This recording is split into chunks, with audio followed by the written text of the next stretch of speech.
Good evening and welcome to the channel. Tonight, we step into the coldest edges of America, Alaska, where the snow keeps secrets and the wind carries voices that don't belong.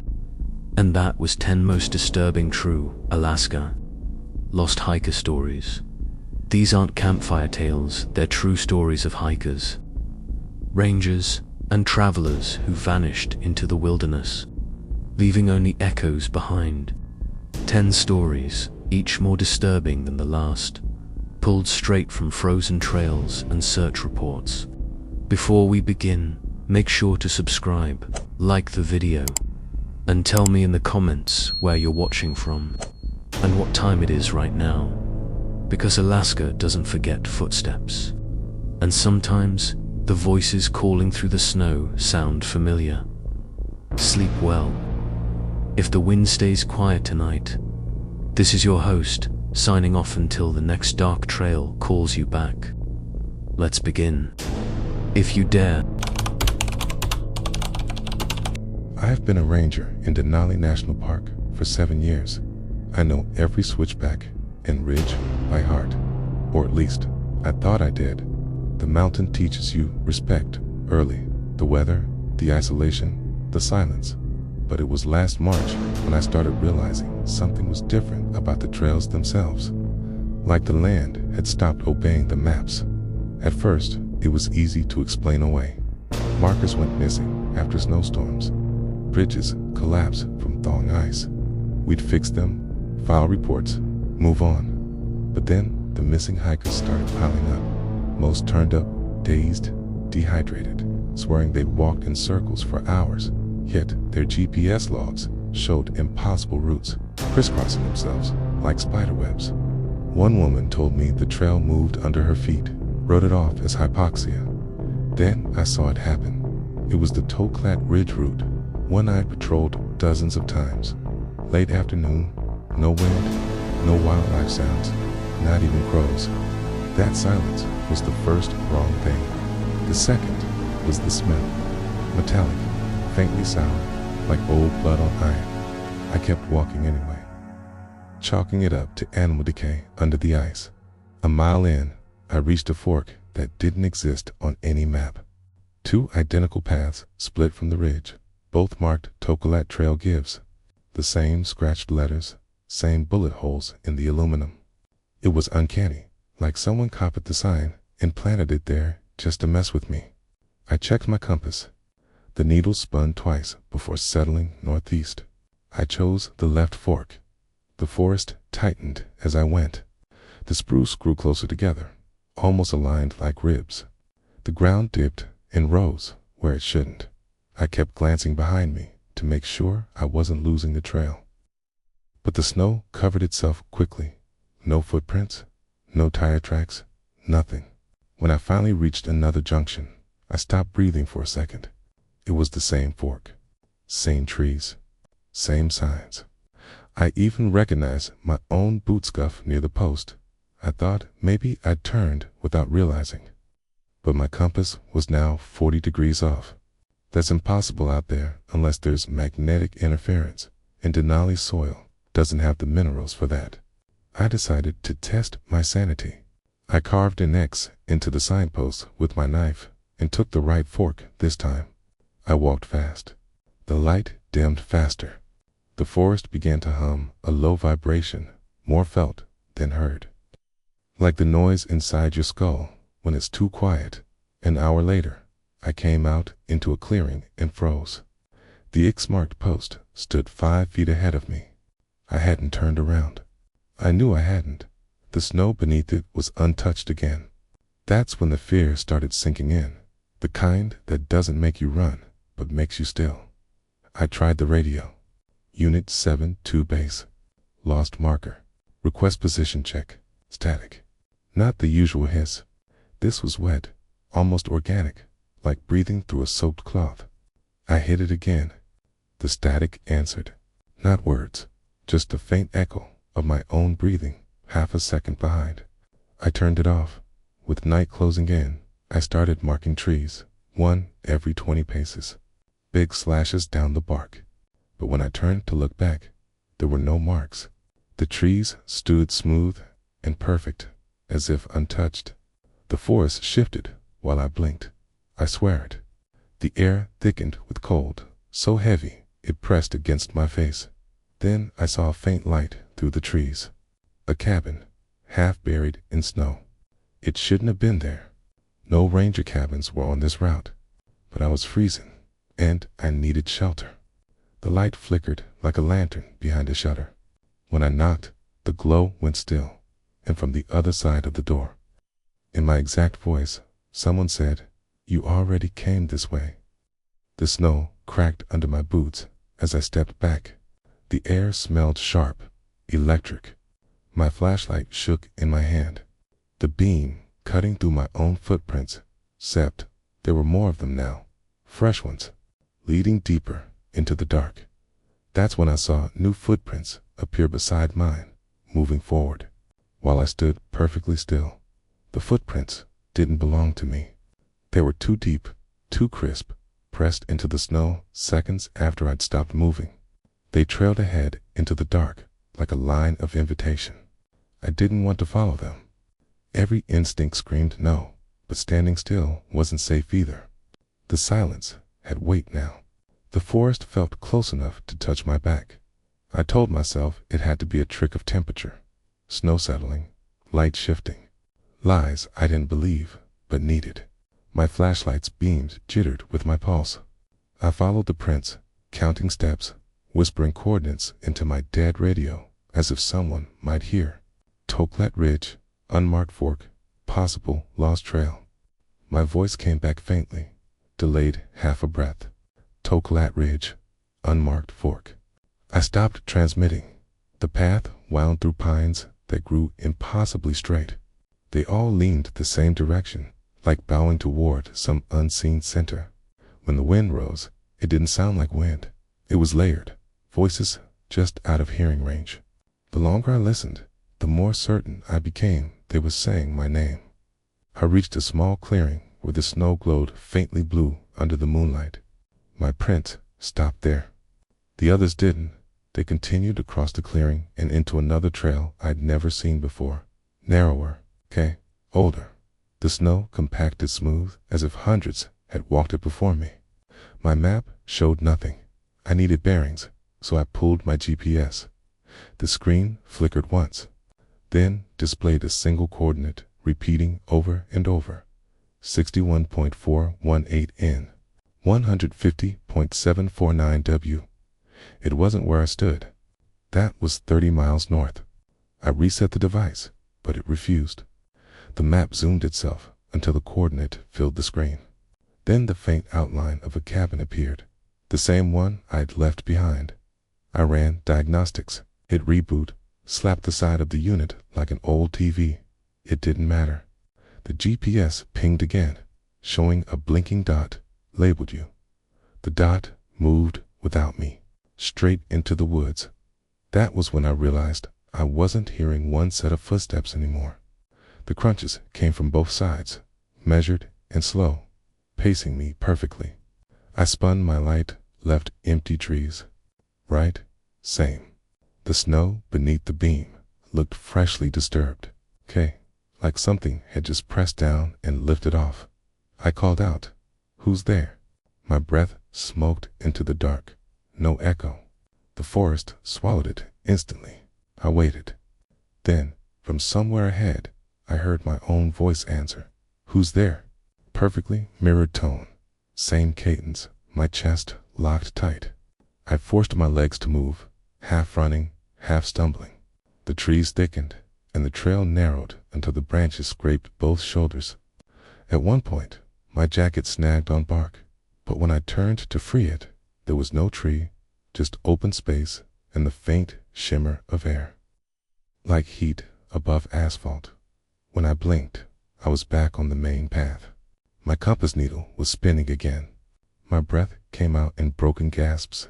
I could see my own earlier footprints, dozens of them, crisscrossing every direction like a maze. I followed one set at random.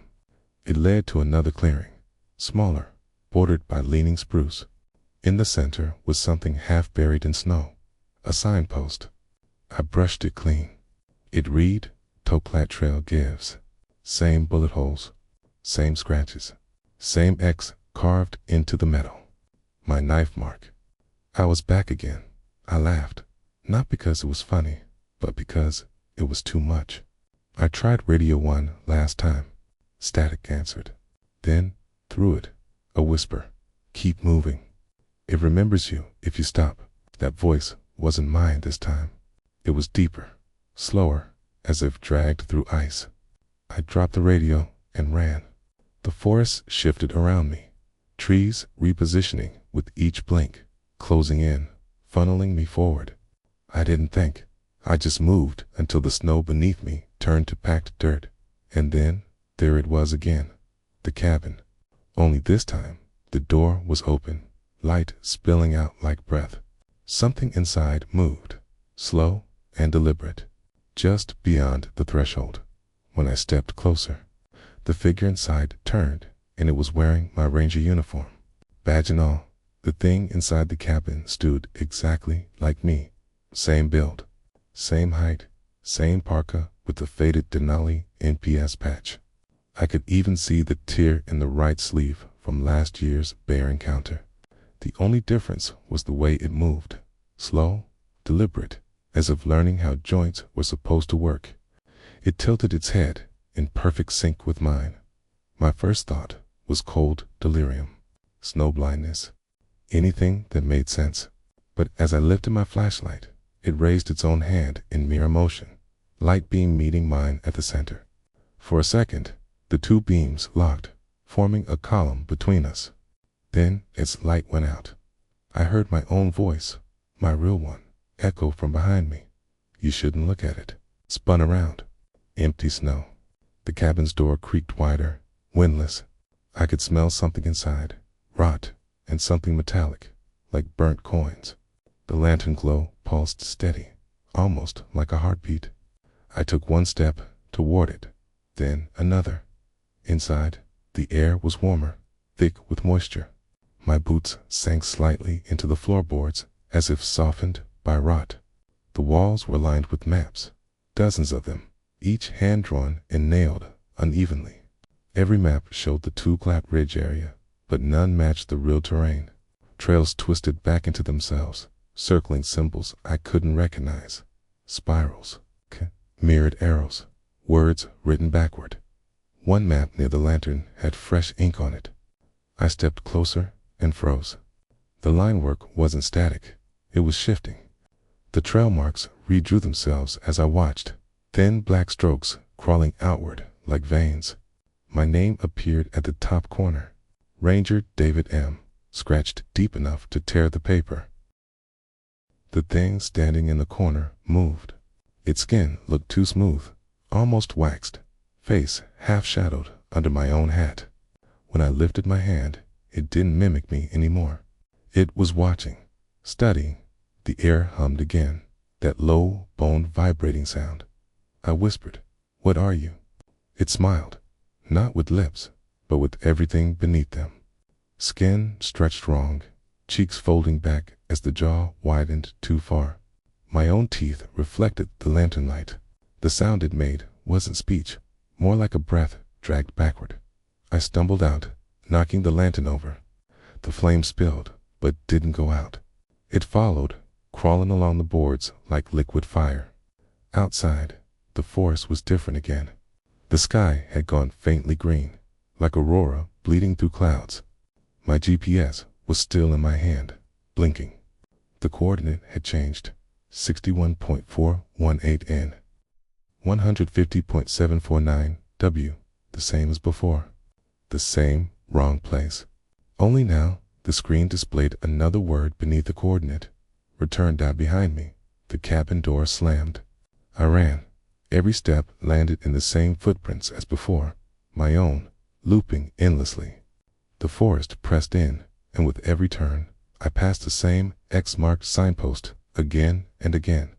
I was trapped inside something, pretending to be a landscape. At some point, I stopped running. The snow beneath me was perfectly smooth. I realized it had stopped crunching minutes ago. I wasn't leaving any prints anymore. The compass on my wrist had stopped spinning. It was perfectly still, pointing straight up. That's when I saw it again, the copy, standing across the clearing, holding a map. My flashlight flickered, and the beam hit its chest.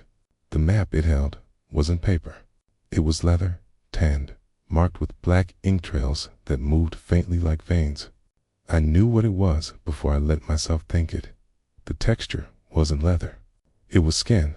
The figure turned, slow as gravity, and began walking toward the tree line. Its steps left prints that glowed faintly blue under the aurora. My GPS beeped once, then again. The word on screen changed. Follow. And I did. I don't know why. I followed until the lights overhead pulsed brighter and the forest seemed to breathe in unison. My last memory before everything went white was the sound of my own radio hissing out a final phrase. Trail stabilized. Another copy formed. When I woke, I was back at the ranger station. No frostbite. No injuries. My patrol log was blank. The map on my desk now shows an extra trail, looping north, one that wasn't there before. It's labeled in faint pencil. Ranger's Path. Active. Sometimes I still hear my voice on the radio, calling from coordinates I've never been to, asking if I've seen myself lately. I joined Alaska's search and rescue as a volunteer 5 years ago. Most people think we're heroes, but most of our work is just recovery, not rescue. The mountains decide who comes home. You learn to accept that. What you don't learn to accept are the ones who vanish entirely. No trace, no gear, not even footprints. Like the hiker we lost last winter on Crow Pass. His name was Evan Marks, 27, last seen near the upper ridge.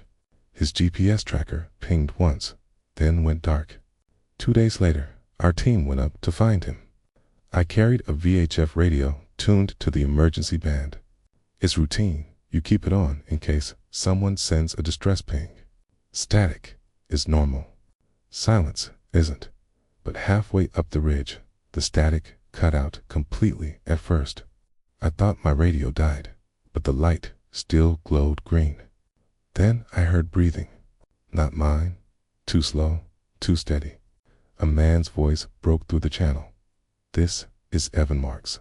I'm still on the trail. I stopped walking. The snow under my boots went brittle, like glass cracking. I keyed the mic. Evan, this is SAR volunteer, Callahan. Can you confirm location? A pause. Then, you're close. I called for the rest of the team, but they were out of range, spread too thin. My only backup was a trainee named Rob, a kid barely 20. I told him to check his frequency. Nothing but static. Only my radio carried Evan's voice. Evan, say again. I pressed. I see your light. He whispered. There was no light around me, just gray mist and the long white spines of dead trees poking from the slope. I shut my flashlight off to be sure. The darkness didn't change. It was already absolute. We followed the signal deeper into the ridge. The trail bent east, then abruptly dropped off into a basin that shouldn't have existed. GPS coordinates showed blank terrain. Rob wanted to turn back, but I couldn't. Every few minutes, the voice returned, calling our names. Not yelling, just calm, conversational. You shouldn't have come alone, it said once. I'm not alone, I told it. Yes, it said, you are. Rob froze. That wasn't you. I shook my head. The wind was dead still, and yet, somehow, the voice carried like it was standing beside us. I swung my beam toward the trees and saw movement, a faint figure between the trunks. Pale, upright, not walking, but drifting. Evan, I yelled. The figure stopped, turned slightly, then vanished behind a pine. We ran toward it. The radio clicked again. Stop running. The voice wasn't from the speaker this time. It came from ahead, echoing softly from the snow. I realized the sound wasn't traveling through air. It was underfoot, vibrating through the ground. We stopped. The snow beneath us rippled once, faint as breath. Then silence. Rob panicked. He turned back, heading uphill. I followed until my radio hissed again. Callahan. It said my name perfectly. Calm, familiar. I whispered, Evan. The voice sighed. You're standing where I did. I looked down. The snow had caved slightly under my boots, the depression shaped like a human body half buried. The outline was faint, but clear head, shoulders, arm reaching upward. The air changed then. No wind, but something cold brushed against my sleeve like a hand. The static flared again, a wet sound of breath and pressure, and the same calm tone said, Stay with me. I stumbled backward, tripping into the drift. Rob grabbed me and hauled me up. But the snow where I'd fallen began to sink deeper, slow at first, then fast, like something beneath was pulling down. We didn't stop running until the radio went silent again that night. Back at camp, I replayed the transmission logs. Channel 921, time-stamped 1807. Recorded message. This is Evan Marks. I'm still on the trail. Only one problem, that same transmission had already been archived a week earlier, from the night he disappeared. When I checked the new log again, a second voice had been added beneath Evan's mind, whispering back, I see your light. The next morning, I couldn't shake the feeling that I hadn't actually escaped that ridge. It was too quiet in camp, even for Alaska. The wind usually howls through the tents, but that day it was like the air had been vacuumed out. When I switched on my radio, the static was back soft, consistent, normal. Still, I kept the volume low. Every time it hissed between bursts, I expected to hear him again. The team lead, Anna, wanted me and Rob to take another sweep up the ridge, this time with a transponder. She didn't know about the voice. I didn't tell her. No one wants a volunteer who hears ghosts over the emergency band by noon. The snow came down heavy, soft flakes that erased our footprints within minutes.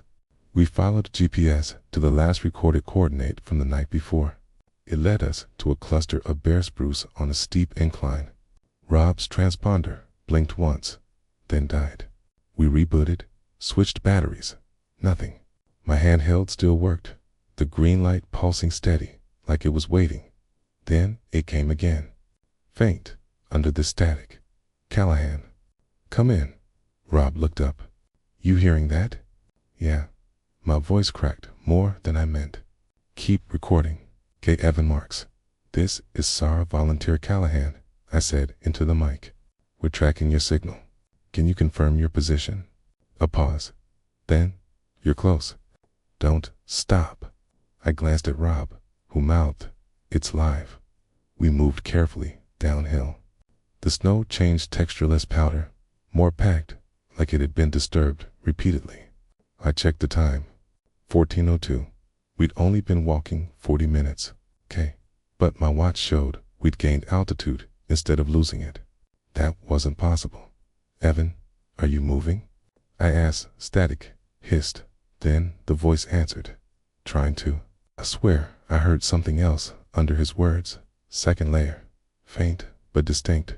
My own voice, repeating what he said a half second later. Rob stopped walking. Listen, Khan. I turned the volume up. Evan's transmission grew louder, more distorted. Snow, deep. Follow my trail. Ahead, a narrow trench cut through the drift. At first glance, it looked fresh, like someone crawling on hands and knees. We followed it until it curved into a small hollow surrounded by broken trees. My gut tightened. It wasn't a hollow. It was a collapsed sight-thin ice over a buried creek. Stay back, I warned, but Rob was already stepping forward, calling Evan's name. He got 1 foot onto the crust when the radio squealed so loud it made me drop it. The feedback twisted, became a voice not quite right. Stop him. Then the ice gave way. Rob plunged waist deep, snow and water churning around him. I grabbed his arm and pulled, but something beneath the surface yanked back. It wasn't suction too rhythmic, too deliberate. His other arm clawed at the snow, nails snapping. I heaved harder, got him out, both of us gasping. He kept shouting. It touched me. It grabbed me. The radio lay half buried nearby, still hissing. Between bursts, I could hear faint tapping Morse code. 3 dots, 3 dashes, 3 dots, SOS. But the tone was off, too slow. It repeated endlessly, like someone sending a message long after the emergency had passed. Rob wanted to turn back. I agreed, but before we moved, I noticed something impossible. The trench we'd followed had filled in. Smooth snow, no sign of disturbance. Our own prints were fading too fast, like the forest was exhaling over them. As we climbed out of the basin, the voice returned. Callahan. Don't leave me here. This time, it wasn't through the speaker. It came from behind us, low and wet, like sound carried through water. Rob swung around, flashlight shaking. Nothing. I switched the radio off. The noise didn't stop. It just went thinner, higher, like someone whispering into frozen metal. We didn't speak the rest of the way down. By the time we reached the base, my transponder light was still blinking green steady, deliberate. But when I checked the frequency, it wasn't on channel 9 to 1 anymore. The dial showed 9 to 13, a band we don't use, a band that doesn't officially exist. That night, even with the radio off, I could still hear the signal faintly pulsing from inside my tent. 3 dots, 3 dashes, 3 dots. I didn't sleep that night. The tent walls swayed with the storm outside, but it wasn't the wind that kept me awake. It was the sound.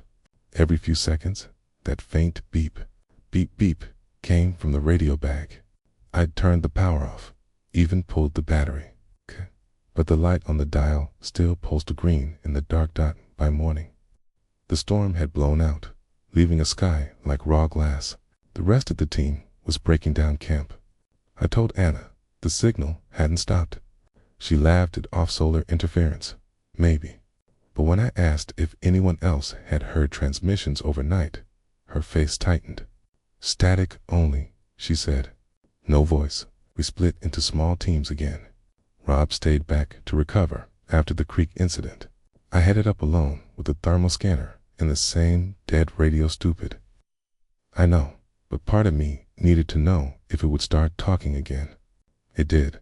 Around 11 a.m., as I reached the upper ridge, the speaker clicked. Callahan. The voice was quieter this time. Fainter. Not quite human. The syllables stretched unnaturally, like something was playing the recording back to slow. I froze. Evan. The voice sighed through the speaker. Almost. That word sent cold up my spine. Where are you? A pause. Then, under. I looked down. The snow was glass smooth, untouched. Beneath the surface, faint shadows moved like drifting smoke. I tapped the mic. Can you hear me? Always, the voice said.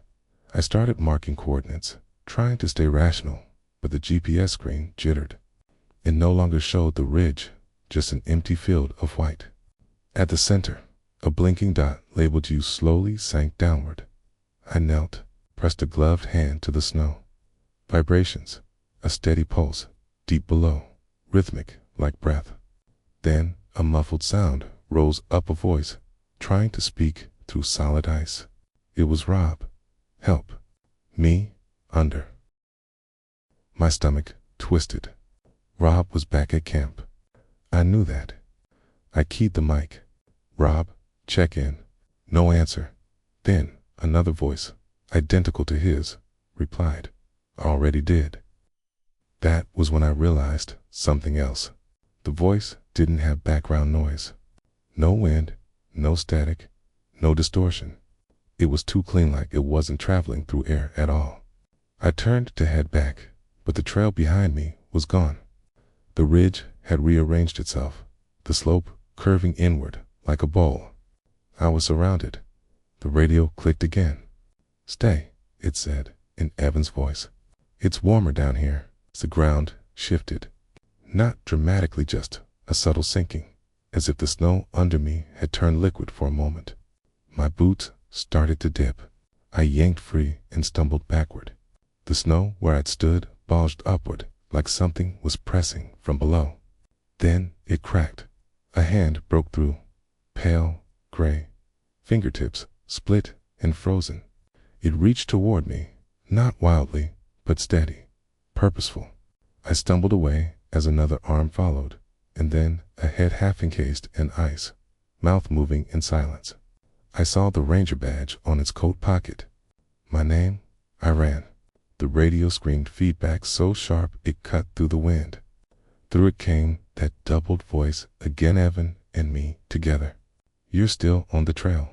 The ridge blurred into white. I don't remember falling, just the cold swallowing everything. When I came to, I was lying near base camp, frost crusting my coat. The radio was in my hand, dead again. Anna said they'd found me at dawn the next day. Half buried, no tracks leading to where I lay. Rob swore I hadn't left camp at all. He said I'd been asleep the whole night, muttering coordinates. I quit SAR 2 weeks later. Sold my gear, moved inland, tried to forget. But sometimes, especially when snow starts falling again, I hear the radio click to life on its own. 3 dots, 3 dashes, 3 dots, and then a voice that sounds almost like mine says, "Still on the trail." Last week, I got a new radio in the mail note return address. Just a note taped to the box. Channel 9 to 13. You left something behind. I took the job at Camp Nulato because it paid well and came with free lodging. The place was a research station run by some university down south, studying permafrost stability or something equally dull. By the time I arrived, late September, half the team had already flown out for the season. That left me and 2 grad students keeping watch over millions in equipment until the snow buried it for winter. The first night felt like any remote. Outpost, quiet, generator hum. Satellite dish ticking as it tracked overhead signals. The wind whispering against the aluminum siding. The students stayed in the lab module while I made rounds between the dorms, fuel depot, and outer fence. It was an easy job. You just didn't think too hard about the silence. My shift started at 1800 hours. The light goes fast in Alaska that time of year. By 1830, it's pitch black. I had 8 camera feeds to monitor from a central console. Most showed nothing but white static or drifting snow, the motion sensors tripping whenever wind pushed through. But one feed camera for North Fence kept glitching. Every few minutes, the picture blurred and something dark flickered past. I rewound the feed. It wasn't an animal. The shape moved upright, steady, pacing just outside the fence line. The snow should have swallowed anything that size, but the shadow glided smooth. No sinking, no drag marks. I called out over the internal radio. "You guys outside?" One of the students, Henry, answered. "Nope. We're running core temperature checks inside." "Why?" "Motion on camera 4, I said. "Could be interference." He grunted. "Probably the satellite jittering again." I wanted to believe that. But when I zoomed in, I saw faint light reflected off something metallic. Not a tool, not a flashlight, more like a badge or tag. I checked my own reflection in the glass.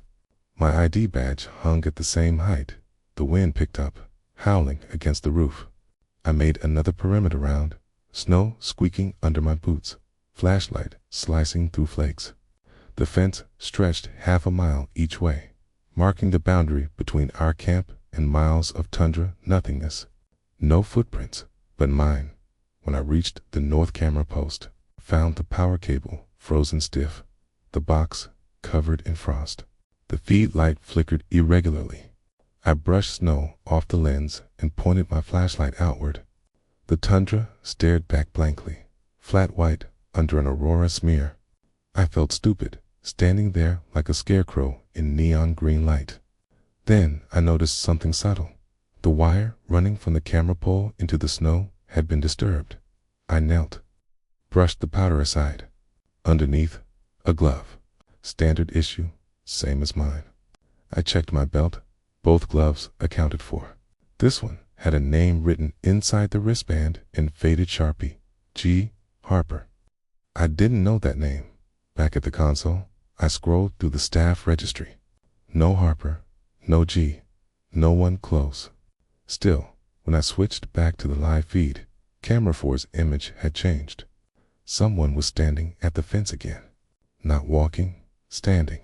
Perfectly still. No face detail, just dark shape.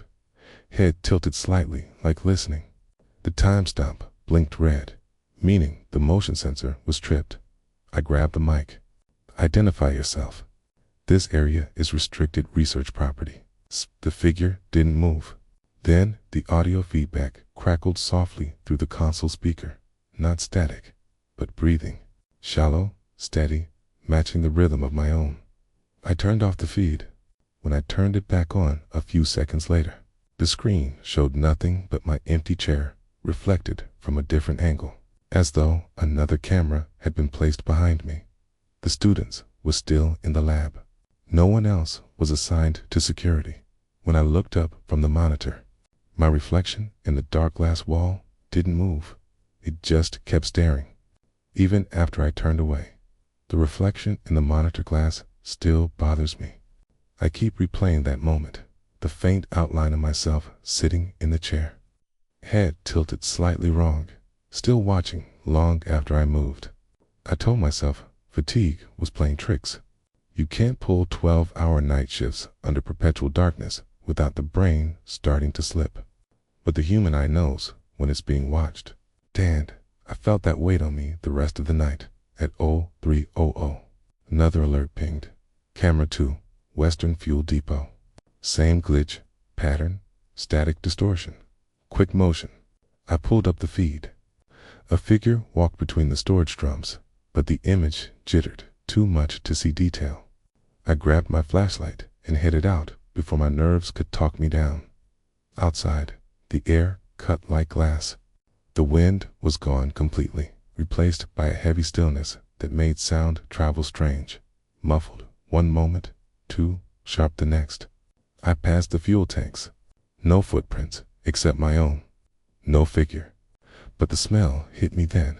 Burnt ozone in metal, like an overheated circuit board. That shouldn't exist in open air. I followed the smell toward the north fence. The same spot from last night. The camera light blinked erratically again. I switched on my flashlight and nearly dropped it. The glove I'd found before was gone. In its place was something else, half buried. A small black rectangle, slick with frost. An ID badge. I wiped the ice away. Gregory Harper, Night Security, Camp Nulato. The photograph was faint, color bled out by age, but the man's uniform matched mine exactly. Same patch. Same model flashlight hanging from his vest. I checked the back. The issue date was 1998, 26 years ago. I brought the badge inside and showed it to Henry. He looked at it for 3 seconds before saying, "That's impossible." Then he went silent.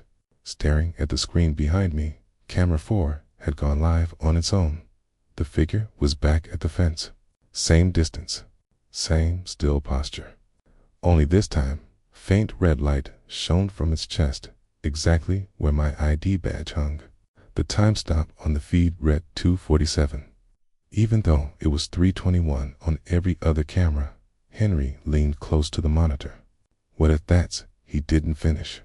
The image warped suddenly, frame freezing, pixelating. Then the feed split, top half showing the fence line, bottom half showing us sitting there, live. From some unseen camera inside the room, we backed away. The console fans whirred loudly, static leaking from the speakers like breath. Then a soft voice crackled through, slow and deep. The same steady cadence I'd heard breathing before. Perimeter secure. It was my voice. Henry bolted, shouting something about checking the servers. I stayed, staring at the screen as the image brightened just enough to show the figure's face, or what passed for one. Its features matched the photo on Harper's badge exactly, only stretched, thin, and colorless, as if light struggled to touch it. Then the power cut out. The backup generator kicked in 10 seconds later. The cameras rebooted. All feeds, except number 4, returned. That one stayed black, save for a single text overlay blinking at the bottom corner. Active shift. G. Harper. Henry didn't come back for 30 minutes. When he did, he was pale, sweating through his parka. "The server logs," he said, voice trembling. "They're still recording entries from someone using your keycard, even when you're here." He showed me the screen. Hundreds of timestamps labeled perimeter check complete, signed G. Harper. The most recent one was still updating in real time. That's when I noticed the feed number beside the entry camera 9, a unit that doesn't exist anywhere on the property map. I didn't tell the university what happened after that night. No one would have believed it anyway. Henry left on the first supply chopper route, muttering something about corrupted data. I was told to remain on site until the final power shutdown. "A single week," the project lead said over the radio. "Then the camp goes dark till spring. 7 nights alone." I can still name them like countdowns to burial.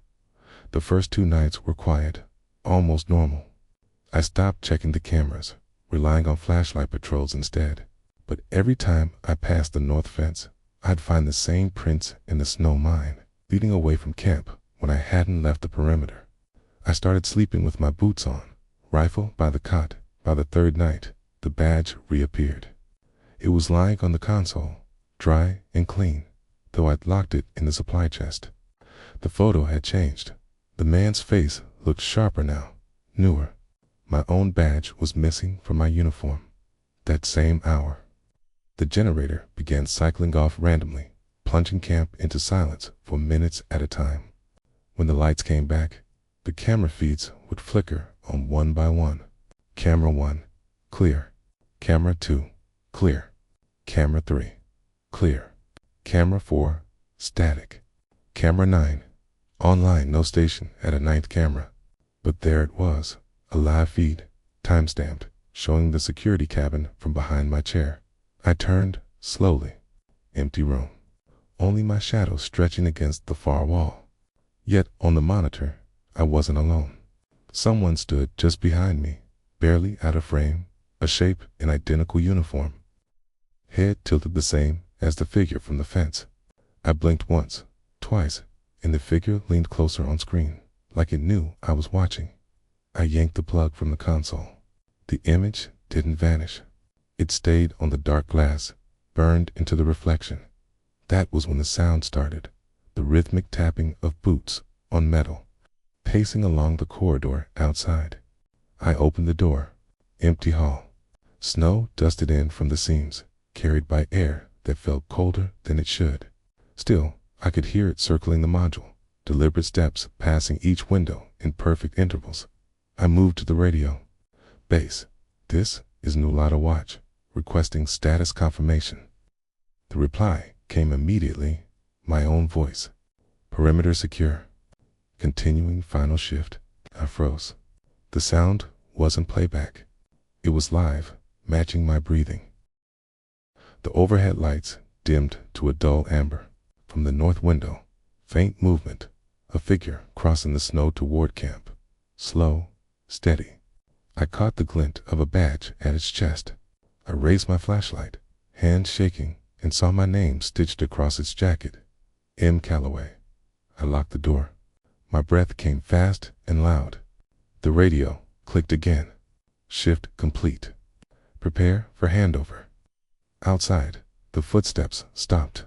The generator sputtered and died. The silence after that was so dense it felt like pressure against my skull. Then came a new sound, the lock turning from the other side. I backed into the corner, flashlight trembling. The door opened with a slow hiss of cold. The figure stepped in, snow melting off its coat in rhythmic drips. Its face was mine, but the eyes were too deep, black all the way in. It held a badge in one hand and set it carefully on the desk. The screen beside me flickered back to life. Camera 9 showed both of us standing there, facing each other. The overlay text updated. Active shift. M. Calloway replacement complete. My copy smiled, took my flashlight, and walked outside. I tried to follow, but when I reached the threshold, the air felt thick, heavy, like stepping through water. I looked down. My boots left no prints in the snow. The next rotation found the camp empty, only the monitors running, every screen showing me still sitting there, eyes open, watching the perimeter. I rented the cabin off a travel forum, the kind of post that looks too ordinary to be suspicious. Private Writer's Retreat, Alaska interior, near running water. The owner, a man named Richard, sent me directions that looked like a child's drawing, squiggled road lines in a star-labeled cabin. I wanted isolation. No Wi-Fi, no cell service, no city noise. I got exactly that. The place was 3 hours from the nearest town, tucked between black spruce and a narrow creek that had only half thawed. Meltwater trickled beneath thin sheets of ice, a quiet hiss like distant static. Inside, the cabin was one room, wood stove, table, narrow, cut. Everything smelled of old smoke and cedar. The first day passed peacefully. I wrote until sunset, stepped outside to listen to the creek. That's when I first heard it, a low sound under the ice, softer than the water itself. It wasn't movement. It was a voice, too faint to understand. I remember leaning closer, half convinced it was runoff vibrating through the frozen layers. But the tone carried rhythm. It paused, then repeated, like breathing through teeth. I said aloud, "Hello?" The sound stopped. That night, wind rose through the trees, creaking the rafters.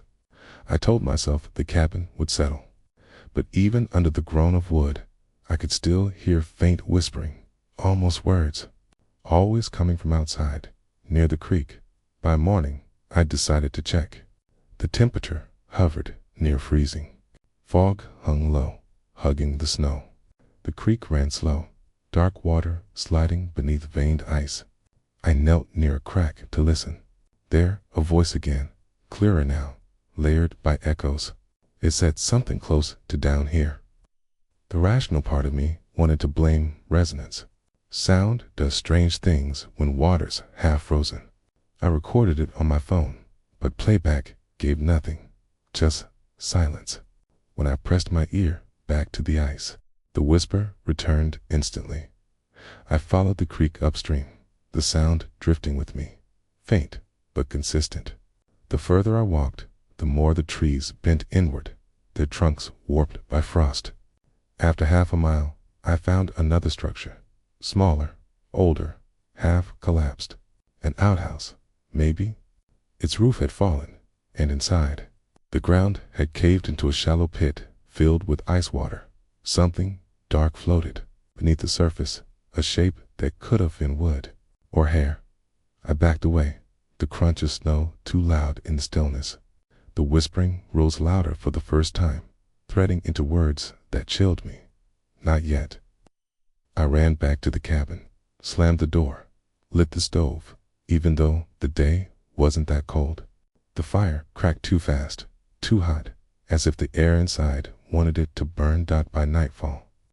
I'd convinced myself exhaustion was feeding hallucination, but I made one mistake. I listened again. I opened the window an inch, only to prove to myself it was nonsense. The creek's sound came faintly, steady. Then, under it, something different, a rhythm that matched my heartbeat. Whisper, pause, whisper, again. I recorded it a second time. Earphones in, still nothing. But as I replayed it over and over, straining for noise, the ice outside began to groan. Long, low cracks spreading like splitting bone. I shut the window. The sound didn't stop. It moved closer, following the walls, as if circling. The air inside grew wet and heavy. My breath fogged thick. And then a whisper, right beside my ear. So close, it stirred my hair. "You hear me now?" Okay. Dropped the recorder, stumbled for the lantern. The glass rattled like something brushed past it. Then silence, thick enough to choke on. When I checked the recorder again, a new file had appeared, one I hadn't made, titled Under the Ice. The file shouldn't have existed. I hadn't hit record. The timestamp read 2:43 a.m. A time I remember clearly because I'd been lying awake, listening to the stove crackle. My hands shook as I played it back. For a few seconds, there was only soft static, then a breath, wet, uneven, close to the mic, and then, clear as my own reflection, Elliot. T said my name. I dropped the phone hard enough to crack the case. It skidded across the floorboards and landed screen up, the audio still playing. A second voice joined the first, low and urgent. Don't let it in. The feed cut off. The next thing I remember is pacing the cabin, muttering to myself. My pulse felt heavy behind my eyes. I told myself it was sleep deprivation, auditory pareidolia, anything rational. I forced coffee onto the stove and stepped outside to prove nothing was there. The morning was brittle, cold. Fog hung low over the creek. The water sounded normal again, steady, shallow, harmless. But the ice had changed overnight. Cracks spiderwebbed from the center outward, forming a ring as if something had pushed upward from beneath. I crouched, pressed a gloved hand against the surface. The ice throbbed faintly, rhythmic, like a slow heartbeat. Something under there moved. I stepped back. The voice came again, not in my ears this time, but inside my chest. I can't describe it any other way. Like someone speaking directly against my sternum. Elliot. I bolted for the cabin. The door refused to close properly, swollen from moisture. The air inside felt damp and wrong, heavy with the scent of wet earth. My phone blinked with another notification. Recording saved meltwater_02.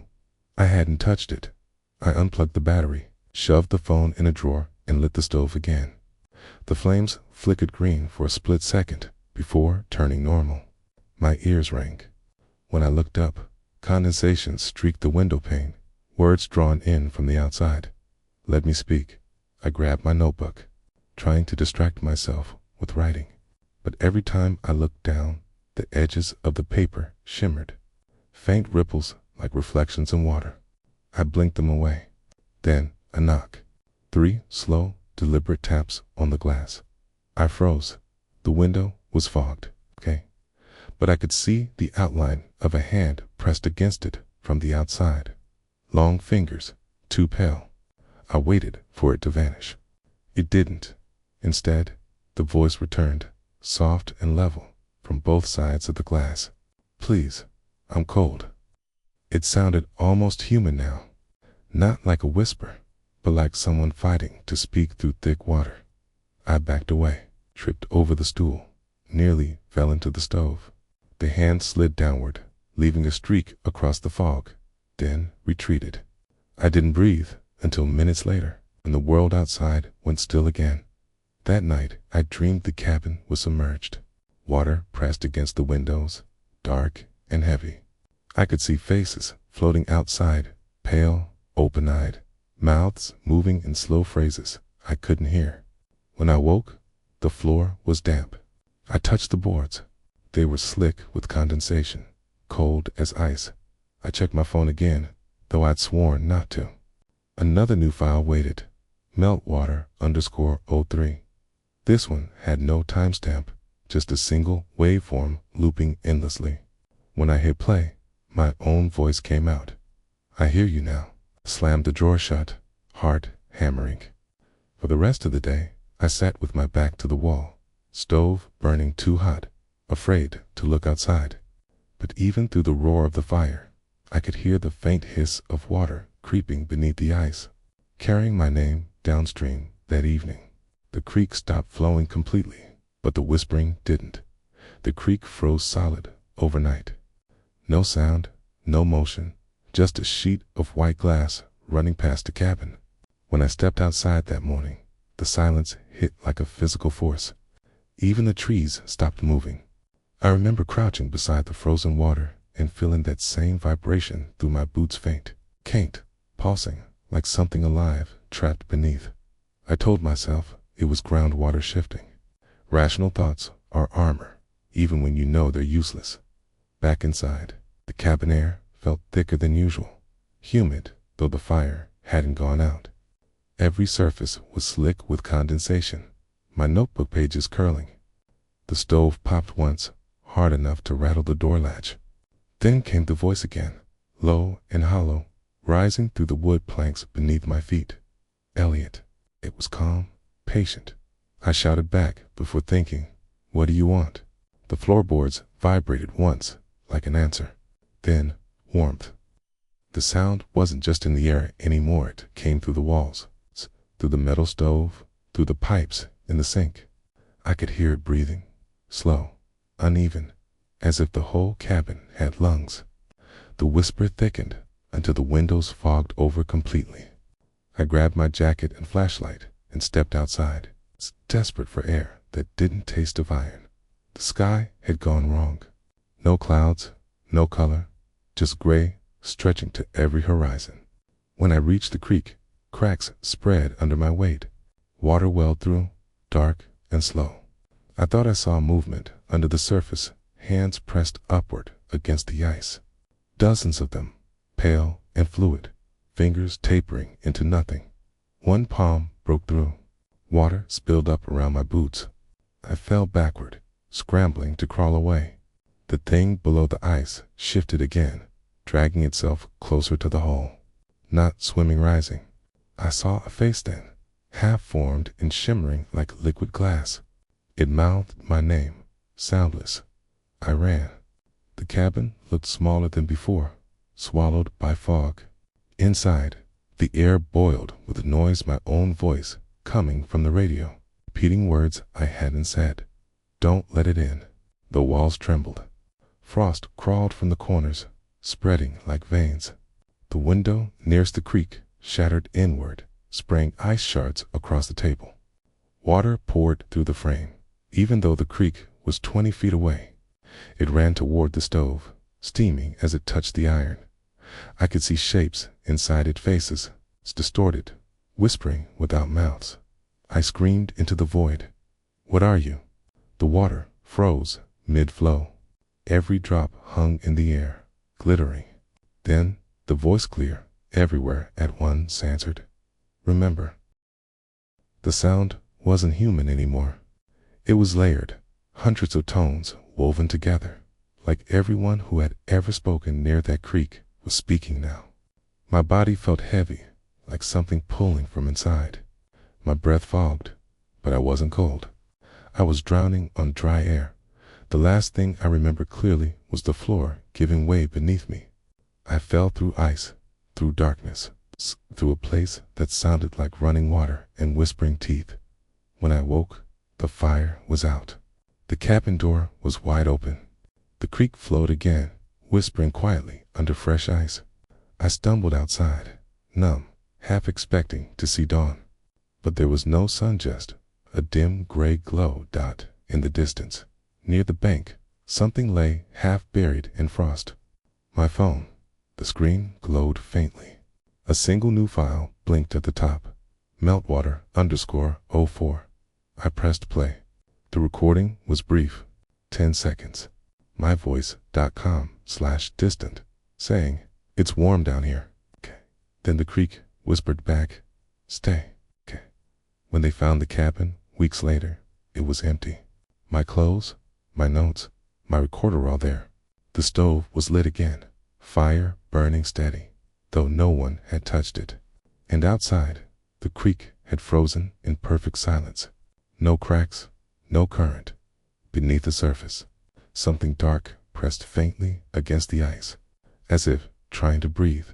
Each spring, when the thaw begins, locals say, you can hear a man's voice rising with the meltwater, softly calling his own name.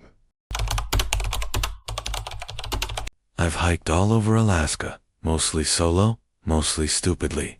Resurrection Pass was supposed to be easy, a 39-mile trail cutting through the Kenai Mountains, marked clear on every GPS app I owned. I brought 2 trackers, one satellite beacon, a solar charger, and an emergency signal wristband. Tech keeps you safe. right? That illusion lasted about 4 hours. The first section went smooth. Pine thickets, slow climbs, snow patches melting off the switch. My phone's map tracked me in real time, a small blue arrow gliding along a bright green trail line. But as the sun started to dip, the signal flickered. The app recalculated my route 3 times in 1 minute, redrawing the trail behind me. I stopped. The path was still there under my feet, hard-packed dirt, boot prints, tire ruts. But on the map, it looped and split like spaghetti. I turned the phone off and on again. Same problem. Then my satellite beacon, supposedly fail-proof, pinged. Location updated. 60.079 N. 149.527 W. Active route detected. Active route. That's not a beacon term. It's navigation software language. I tapped through menus, confused. The beacon's compass rotated slowly, as if something nearby was interfering. I shrugged it off and set up camp by a small clearing near a frozen stream. Ate a freeze-dried meal, journaled, checked the map one last time. The trail marker now pulsed red, labeled recalculating route. When I woke in the night, my phone screen glowed on its own. The map had zoomed out, showing my location deep in the mountains, but with 2 blinking markers. One labeled you, the other labeled previous location. Only one problem.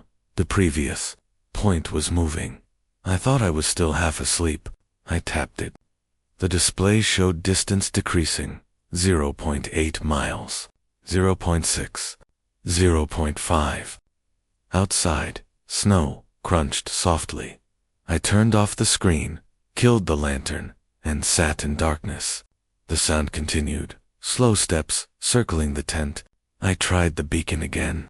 It pinged, flashed red, then displayed. Signal locked, follow route. The next morning, the world looked normal again. Blue sky, powdery snow, nothing disturbed. I packed up and told myself it had to be data corruption. Maybe the GPS cached old positions. But then I checked my coordinates again.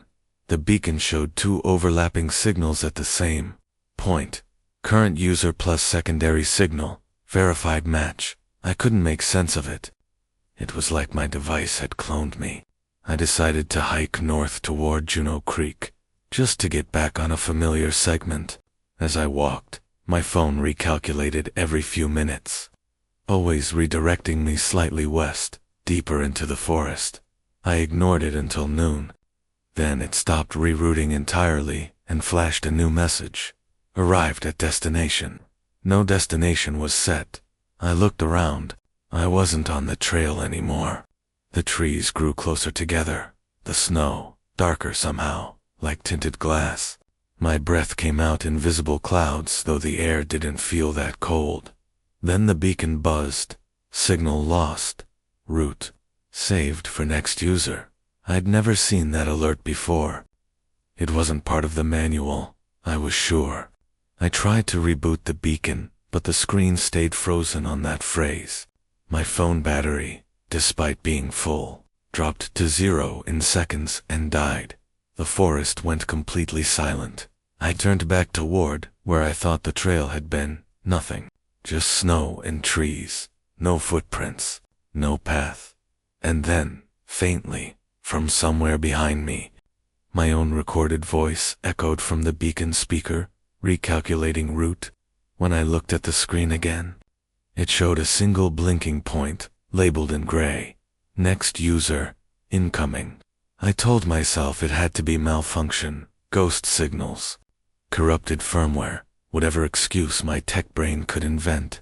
But the words next user, incoming kept pulsing across the beacon's dark screen like a heartbeat. I powered it off. The light stayed on. That's when the forest began to hum. Not loud. More like an electronic whine. The kind of frequency you feel in your teeth before you hear it. The trees vibrated slightly, their needles trembling. The air smelled faintly metallic, like burnt wiring. I turned full circle, expecting to see power lines, a drone, anything. There was nothing but snow and stillness. The beacon buzzed again. It lit the ground around my boots with a sickly blue glow and displayed a new message, connected to route distance, 0.2 miles. My first instinct was to toss it, but fear and curiosity wrestled inside me. I followed the arrow on the screen, deeper into the woods. The path wound in slow, deliberate curves that didn't match the terrain. Sometimes it led me over buried roots, sometimes through shallow dips that didn't exist a few steps before. It felt like I was walking along a signal rather than a trail. After maybe 20 minutes, the arrow stopped moving. The beacon vibrated violently, then froze. Text appeared in all caps. Secondary user found. The glow from the screen dimmed, pulsing faintly against the snow. A shape stood maybe 50 feet ahead, human height, motionless. I froze. It wasn't an animal. Too straight, too still. "Hey," I called. My voice echoed weirdly, the sound stretching like elastic before snapping back. The figure didn't react. I took a few steps forward. The beacon beeped, signal strength, strong, as the screen brightened. I realized the figure was holding a light of its own, same color, same pulsing rhythm as my beacon. I raised mine instinctively, as if we were comparing devices. The two lights blinked in unison, then the other one lifted its arm, perfectly mirroring my motion. It wasn't just standing like me, it was copying me. Exactly. I turned the beacon off. Its light dimmed. The figure's light dimmed. I dropped my arm. The figure dropped its arm. The distance between us felt smaller, though I hadn't moved. I forced a laugh, the shaky, hysterical kind that keeps you from screaming. "Must be a reflection," I muttered. The beacon buzzed again, route merging in progress. I looked down, then back up. The figure had vanished. My breath hitched. Behind me, snow shifted. I spun around. No one there, but my footprints doubled, overlapping perfectly with a second set walking beside them. I ran. Branches whipped my jacket. My lungs burned. The beacon screeched, vibrating uncontrollably. When I tried to drop it, it clung to my glove like static. The display flickered wildly between coordinates, then froze on a single line of text. "Follow route to exit." I followed. I don't know why. Maybe because running anywhere else felt like falling off the map. The light led me downhill, into a small clearing. I recognized it instantly. My first camp spot. My old boot prints circled the fire pit, half filled with snow. My phone was lying there, powered on. The screen showed a map, zoomed in tight. Two blue dots overlapped at the same point. One labeled you, the other previous user. They merged slowly until only one remained. The label changed. Active user confirmed. I knelt down, breath fogging the screen. "What does that mean?" I whispered. The phone pinged once. A new message appeared. Signal acquired. Route saved. Proceed to Resurrection Pass. I turned toward the trail I thought I'd come from, but it was gone. The snow around me was untouched. The beacon in my hand powered down, leaving nothing but the quiet hiss of wind through the trees. Then, faintly, behind me, a voice that sounded exactly like mine whispered, recalculating route. That night, my GPS logged a 12-mile hike I don't remember taking, and the trail it mapped formed the shape of a perfect circle. When I woke the next morning, my legs ached as if I'd hiked all night. The snow around my camp was perfectly smooth, unbroken, except for a single track of footprints leading away. Mine, only I hadn't made them. They were too evenly spaced, marching straight into the trees like something guided. My beacon was back on, sitting neatly beside my sleeping bag, screen glowing with a new message. Route active, continue movement. The battery indicator hadn't dropped a single bar. I almost smashed the thing, but some part of me couldn't. It was my only sense of direction, even if it was lying. I strapped it to my pack and started walking the opposite way from the footprints. After half an hour, the beacon vibrated violently and flashed red OFF route, recalculating my phone. Dead since yesterday, chimed faintly from my pocket. The screen came alive for 3 seconds, just long enough to show a single location pin labeled home before shutting down again. I stared at it, confused. My actual home was hundreds of miles away. I kept walking. The landscape felt wrong now. Every ridge looked too familiar, every curve of the trail identical. The same frozen tree trunk appeared 3 separate times, along different stretches. By noon, I realized I'd been walking in a perfect loop.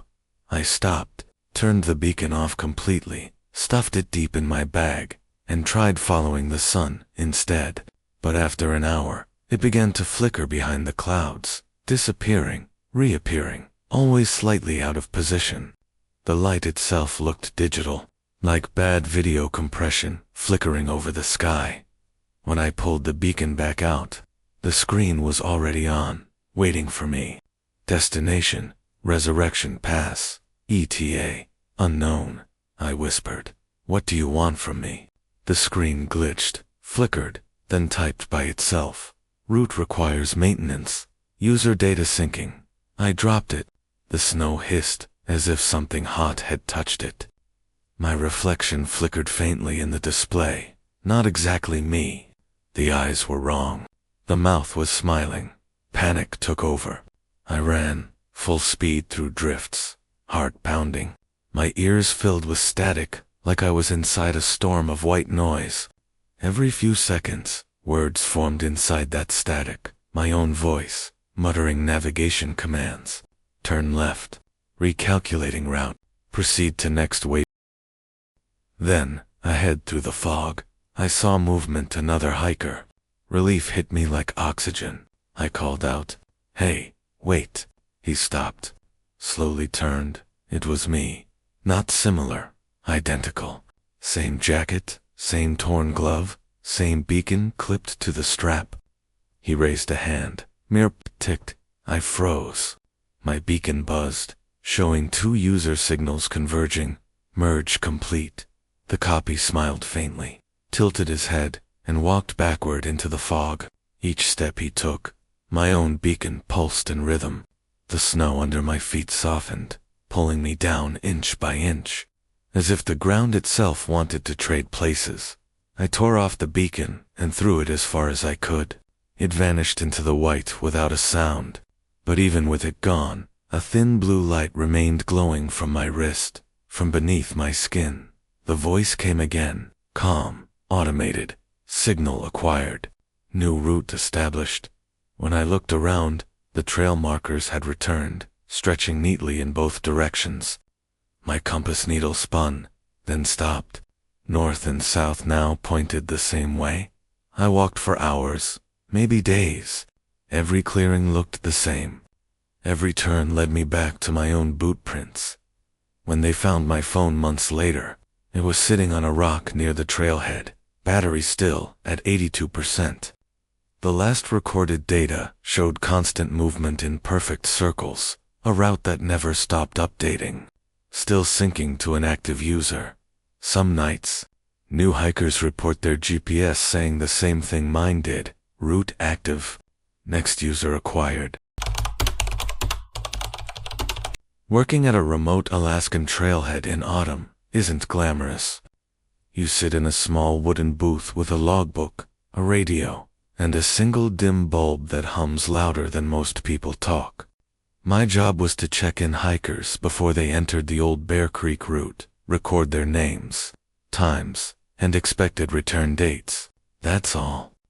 The trail had been closed for maintenance since before I was hired, but no one ever told me why.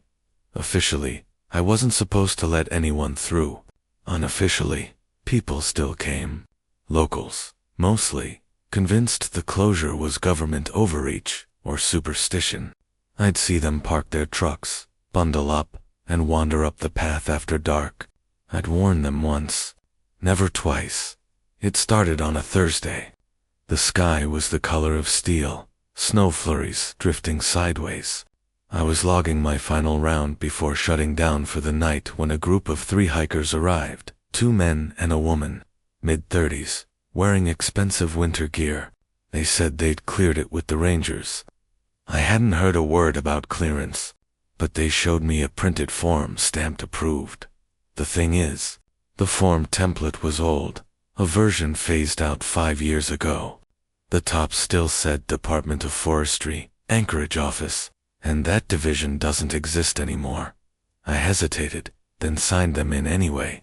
They wrote their names carefully in the register.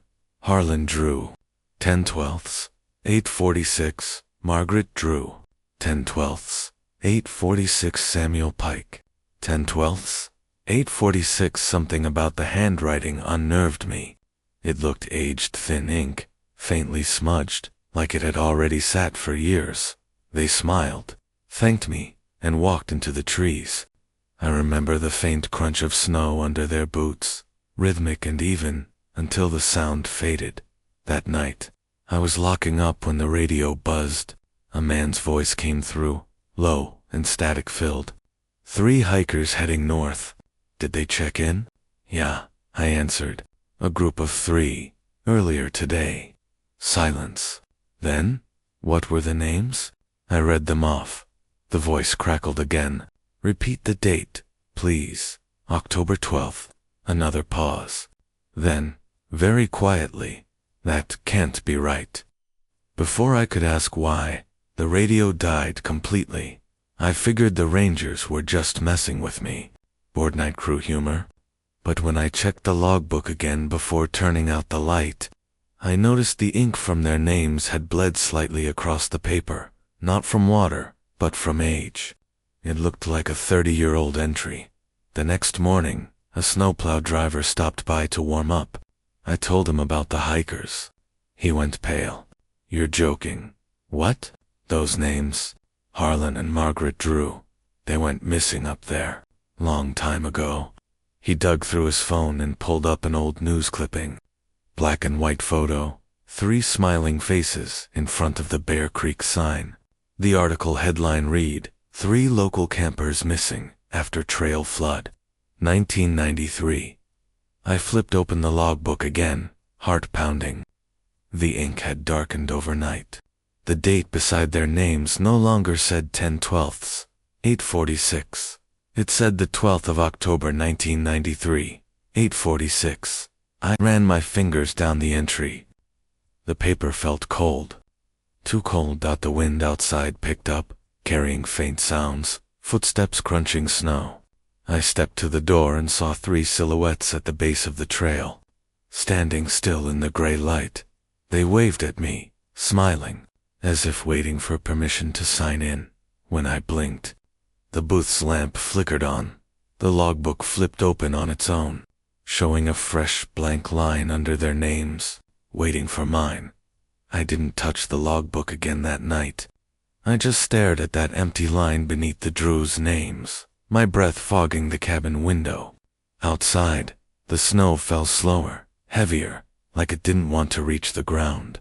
The 3 figures at the base of the trail hadn't moved, not an inch. I tried calling out, but my voice felt swallowed by the cold. Finally, I grabbed my radio and switched channels. Static. I called the Ranger. Station again. Nothing.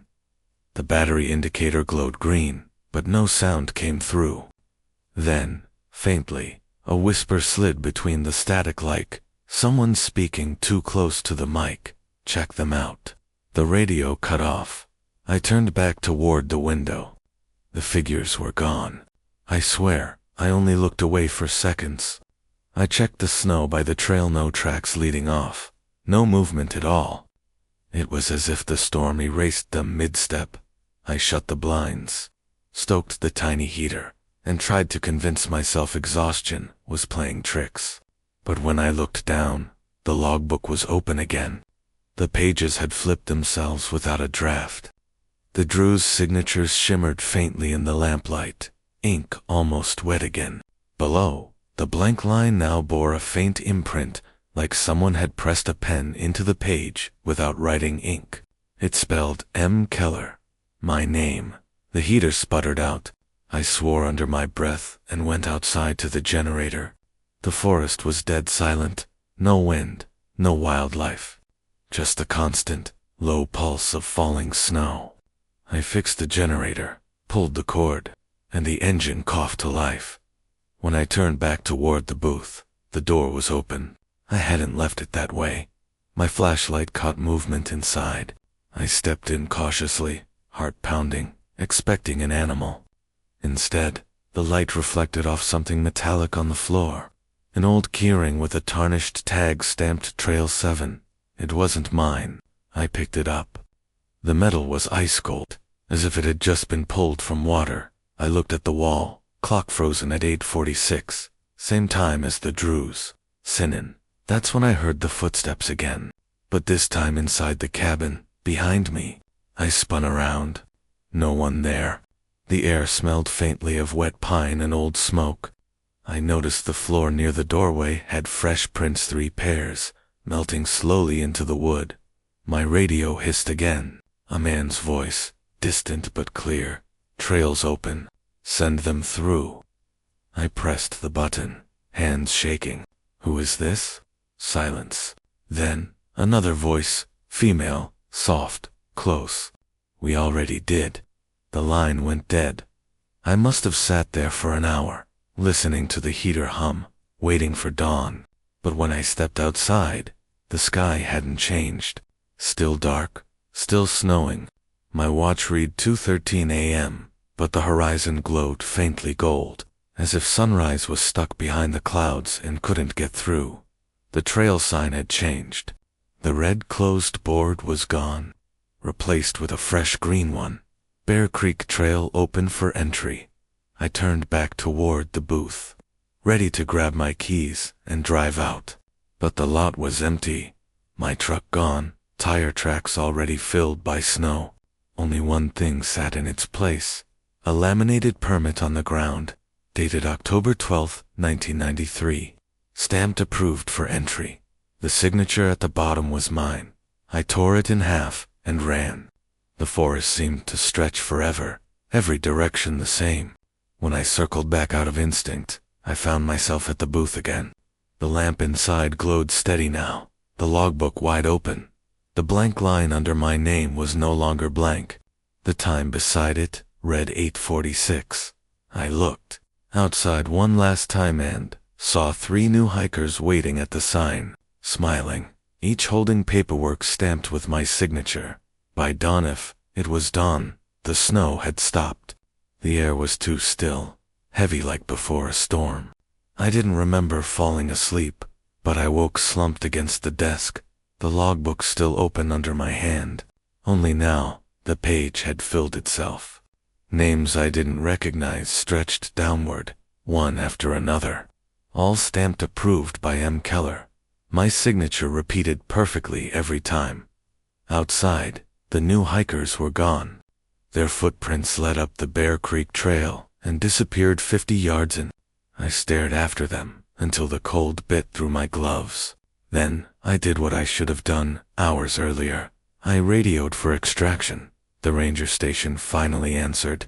Different voice this time, younger, brisk. Bear Creek. That site's been decommissioned for years. Who's this? This is Keller, I said. I'm on duty. Trailhead 14. Static swallowed the response. Then, faintly, Trailhead 14 burned down in 94. Who did you say you were? I froze. Repeat that. Nothing. The booth light flickered once and died. I turned on my flashlight. The logbook pages were turning again, slow and deliberate, like an invisible hand flipping through history. Each page looked older than the last, yellowed, brittle. At the very back was the first entry. Harland Drew, Margaret Drew, Samuel Pike. Their signatures still glistened wet. Below them, a final line appeared as I watched. M. Keller, approved for re-entry. A gust of wind hit the booth so hard the door slammed open.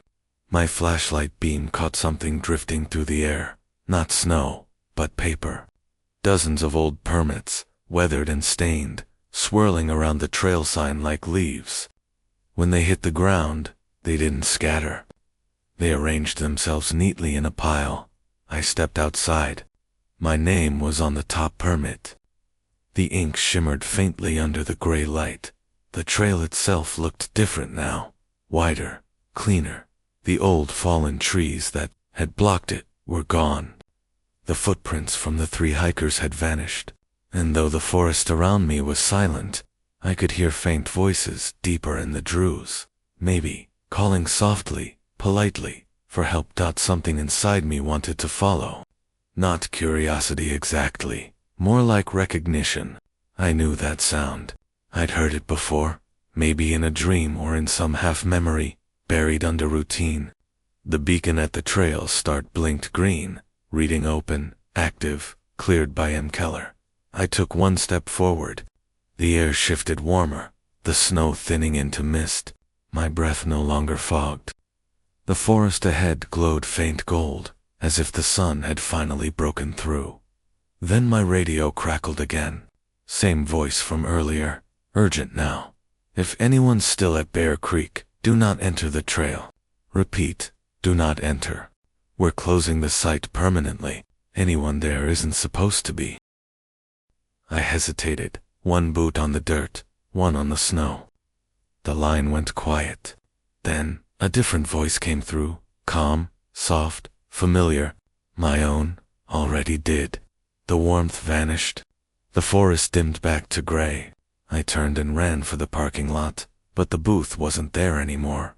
Just an open clearing, a broken post, and a metal sign half buried in ice that read trail closed since 1994. I looked down at my hand. The permit I'd been holding had changed, not paper anymore, but laminate so old it flaked at the edges. The date read OCT 12, 1993. My photo stared back at me, faded, with the title Trail Attendant Active Duty. I dropped it.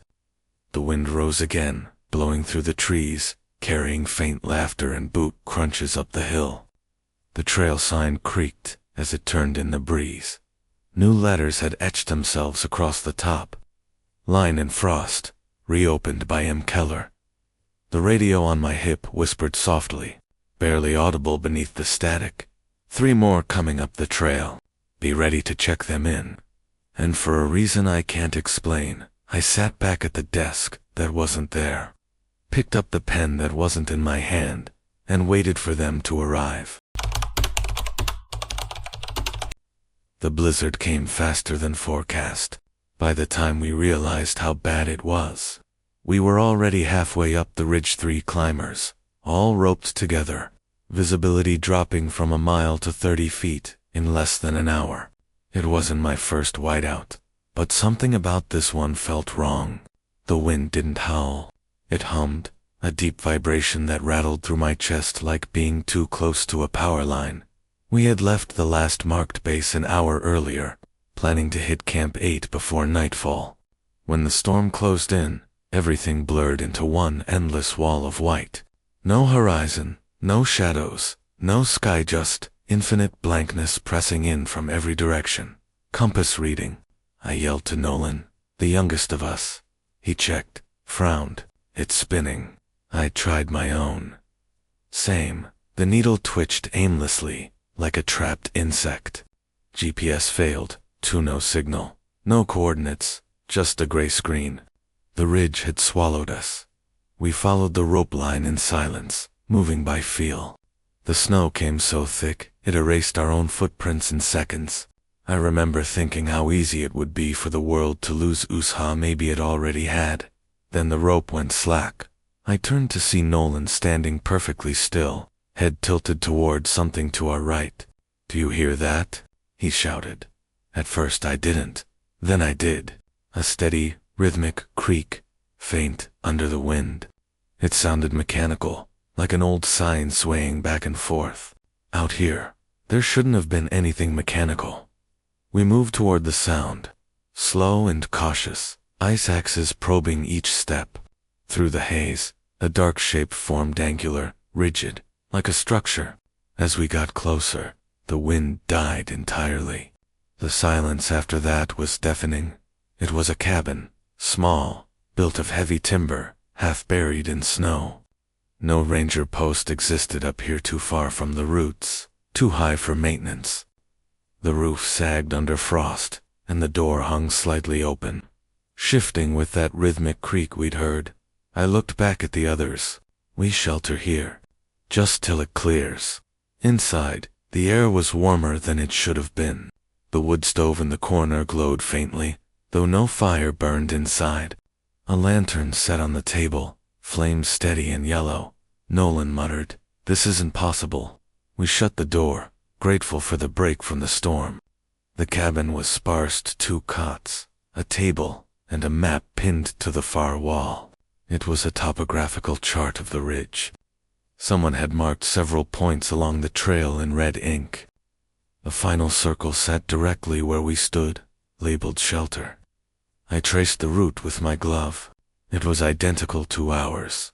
The logs beside the stove were dry, too dry. I struck a match, tossed it in, and the flame took instantly, roaring to life like the wood had been waiting for it. We thawed our boots, checked our gear, pretended everything was normal. Then Mason, our third climber, said quietly, "How old do you think this place is?" I turned. He was staring at the wall beside the door.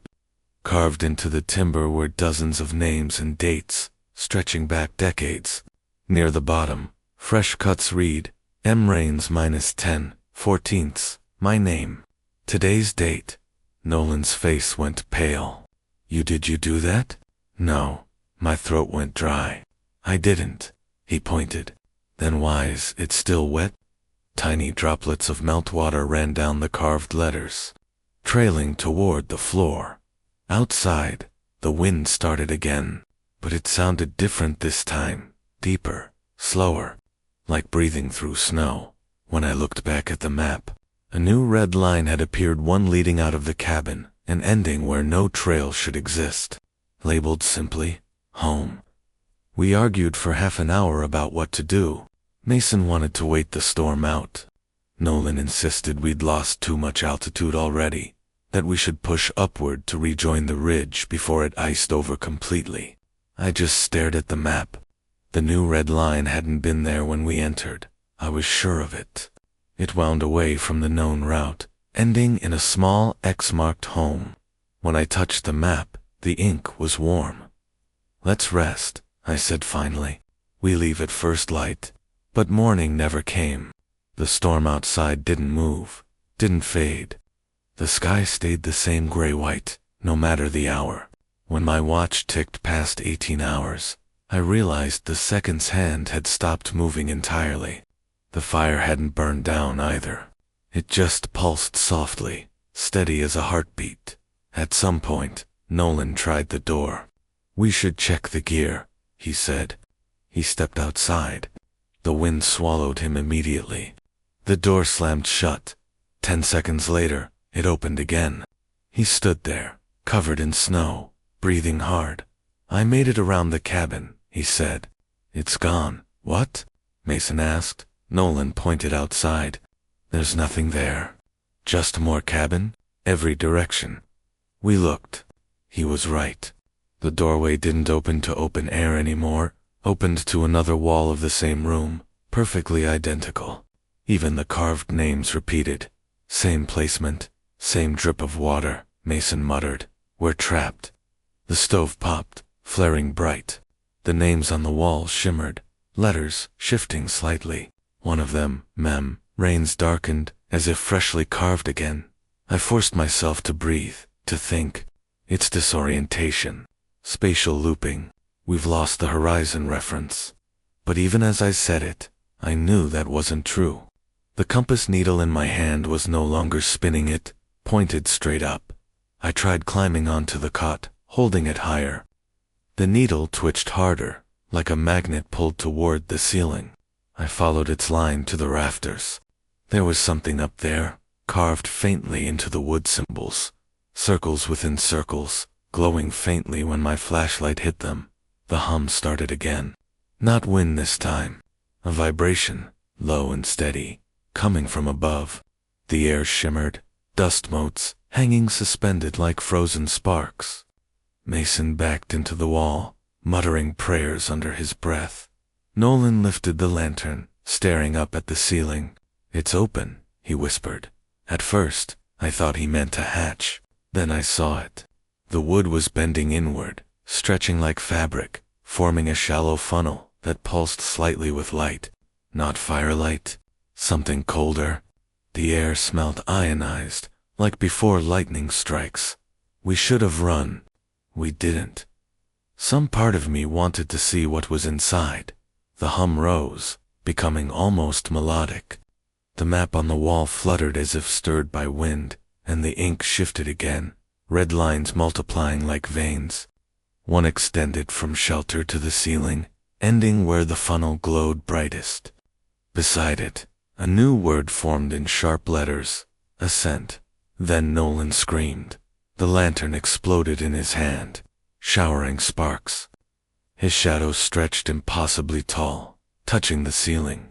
The glow above us throbbed once, and for a second, I saw something looking back down a shape with too many eyes, like frost catching light. The pressure in my head built until my vision blurred. I pulled Nolan away from the light, shouting for Mason. The fire went out instantly. We stood in darkness, the hum fading back into silence. My ears rang. My watch started ticking again, second hand jerking erratically. We spent the rest of the night staring at the door that no longer opened to the outside. Every so often, the compass needle twitched, pointing higher, as if whatever was up there hadn't left just waiting for us to climb. When dawn finally broke, the door creaked open on its own, and outside wasn't the ridge anymore, but a vertical expanse of ice stretching upward into cloud. We should have stayed inside, but the door stood open, and beyond it rose a wall of ice that seemed to breathe, pulsing faintly under the dim light. The air no longer felt cold, just wasn't air anymore.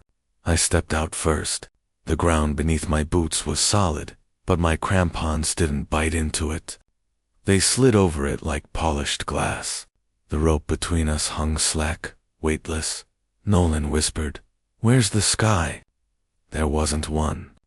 The world above was white from horizon to horizon, but not like snow or fog, more like blank canvas, something waiting to be filled. The ridge was gone. The mountain was gone. Even our tracks behind us vanished instantly, swallowed by nothing.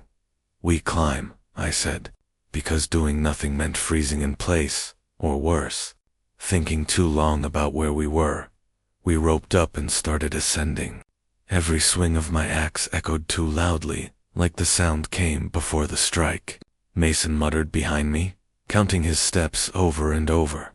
Like a mantra. At 200 feet, the hum returned, vibrating through the ice beneath our gloves. The surface shimmered, faint veins of light flowing upward, like trapped lightning. I looked down, no sign of the cabin anymore, just infinite white stretching below. Nolan shouted something. I turned, but he was pointing upward, face pale. "There, look." Through the haze above us, shadows moved human-shaped, climbing parallel to us. They looked like reflections in glass, except they were ahead, mimicking every motion a second before we made it. One slipped, and a faint scream echoed not from above, but inside my head. "Keep going," I yelled. The ice changed color as we climbed, from blue-white to gray, then to a faint metallic sheen. My axe struck something hard and hollow. A sound like ringing steel vibrated outward. A seam appeared under my hand, horizontal, clean, deliberate. It wasn't natural. I brushed the frost away. Beneath the ice was a door, a real one. Iron hinges, ancient, frozen, solid. Carved into the center was the same word I'd seen on the map, ascent. Mason laughed weakly. "We're not opening that." But I already was. The ice cracked under the pressure of my pick, flakes scattering into the void below. The hum rose to a pitch so high it felt like it lived behind my eyes. Then the door shifted outward on its own, spilling blinding white light. The rope jerked. I looked back. Nolan was gone. No scream, no movement, just gone. Mason stared at the empty space where he'd been, eyes wide, rope still looped around his harness. Cut clean. I grabbed him by the jacket. Move. We climbed through the doorway together. Inside wasn't a room. It was sky endless and gray, filled with drifting snow that never touched the ground.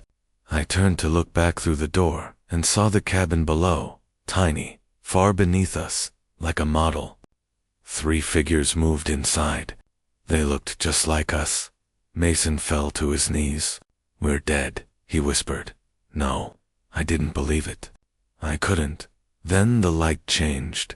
The white around us darkened, coalescing into a horizon mountain peaks, real ones, emerging from the void. My compass vibrated violently, then snapped in half. For the first time in days, I felt gravity return, pulling hard. I woke, lying on hard snow, coughing. Mason was gone. My rope was severed. The storm had cleared. I was back on the ridge, near Camp 8.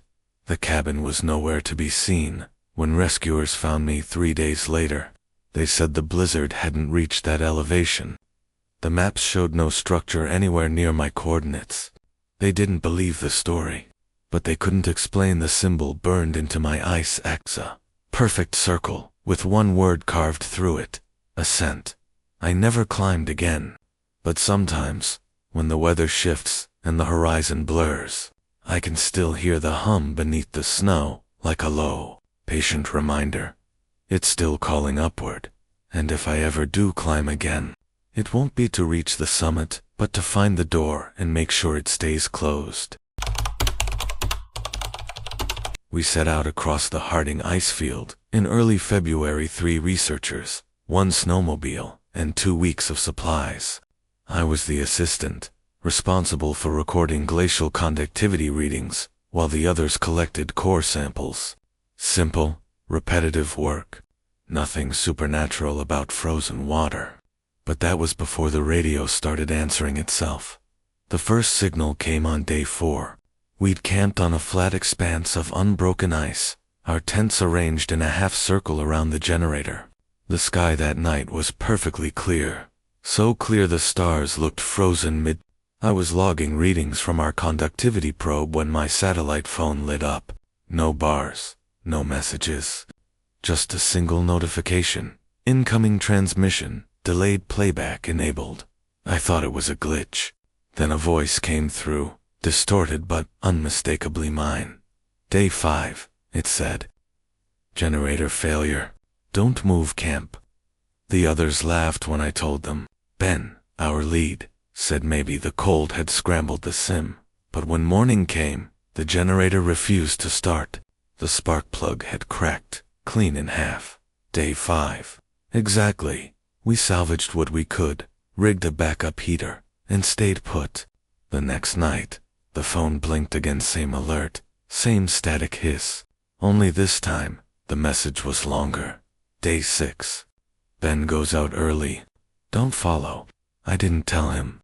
I wanted to, but it sounded insane. And sure enough, at dawn, Ben grabbed his pack and said he was going to check a ridge for better wind readings. He never came back. The blizzard rolled in by noon, forcing us to anchor the tents. We radioed for help, but the frequency was dead, just soft static, like a slow breath. Every so often, I could swear the static shaped itself into words I almost recognized. By evening, I finally tried replying to my phone message. I recorded a short clip. If this is some automated echo test, send another time. Minutes later, a reply came through. Day 7. Don't answer again. I checked the metadata. The file had been sent from my number, time-stamped 24 hours into the future. That night, the static returned louder now, rising and falling like waves. I could feel it vibrating in the tent poles. Dana, our climatologist, woke screaming, saying she heard someone whispering her name through the ice. I told her it was the wind, but when I stepped outside to check, the wind wasn't moving at all. The air was still, silent. The only sound was a faint mechanical hum under the ice beneath my boots. I dropped to my knees, pressed my ear against the surface. There it was, distant voices, faint but unmistakable. Dozens of them, layered together like recordings overlapping. Then, beneath it all, my own voice, whispering, "Day 8, stop digging." I jolted upright, heart hammering. Dana stood at the tent entrance, her breath visible in the glow of her headlamp. "Ben's back," she said. "He wasn't supposed to be." I followed her to the edge of camp. A figure stood by the snowmobile, hood pulled up, coat stiff with frost. He didn't move when I called his name. I took a step closer. The air between us shimmered, like heat distortion in sub-zero air. When my light hit his face, I saw my own. It opened its mouth, and the static rose to a roar. By the time the sound stopped, my phone displayed a new recording, one I'd never made, dated for tomorrow night at 11:46 p.m., titled simply, "Last Transmission." I didn't sleep. Every sound outside the tent felt amplified. The slow stretching of ice, the faint hiss of snow, the soft tap of something brushing against the nylon wall. Dana had crawled into her bag hours ago, mumbling prayers, clutching the dead satellite phone. The generator had stopped again, leaving only the dim blue light of my tablet for company. I played the file from tomorrow. The static surged at first, then cleared just enough to make out a sentence. My voice, flat and slow. "We're under it now." I paused the clip. The background wasn't wind. It was a rhythmic pulse, mechanical, steady, like sonar. I checked the file metadata again. GPS coordinates were embedded this time. Latitude and longitude placed it about half a mile north, but when I cross-referenced with our mapping software, that point didn't exist. It floated somewhere below the recorded elevation, roughly 30 meters under the surface. I shook Dana awake. "Get your parka. We're going out." She looked terrified. "At night? Are you insane?" "Just a quick check. If Ben's out there, maybe he left something."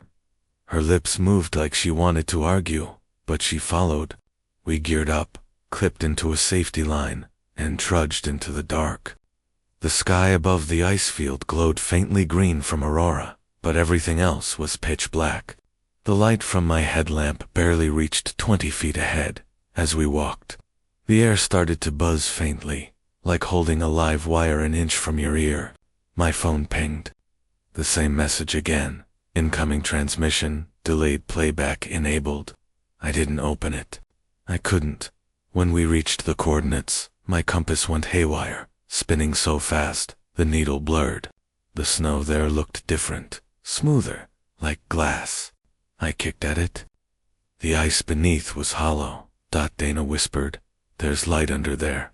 She was right. A faint yellow glow diffused through the ice like a lantern trapped below. I crouched and pressed my hand to the surface. It was warm. Then my phone started playing the recording on its own. "Day 8, my voice said. "We're under it now." The ice groaned. A crack spread outward from my palm, thin and fast. The warmth beneath intensified, turning almost painful. I grabbed Dana's wrist. "We're going back." But she didn't move. She was staring into the crack, eyes wide, lips trembling. "I can see them," she said softly. "Who?" "The others. They're waving." I pulled harder, but she dug in her heels.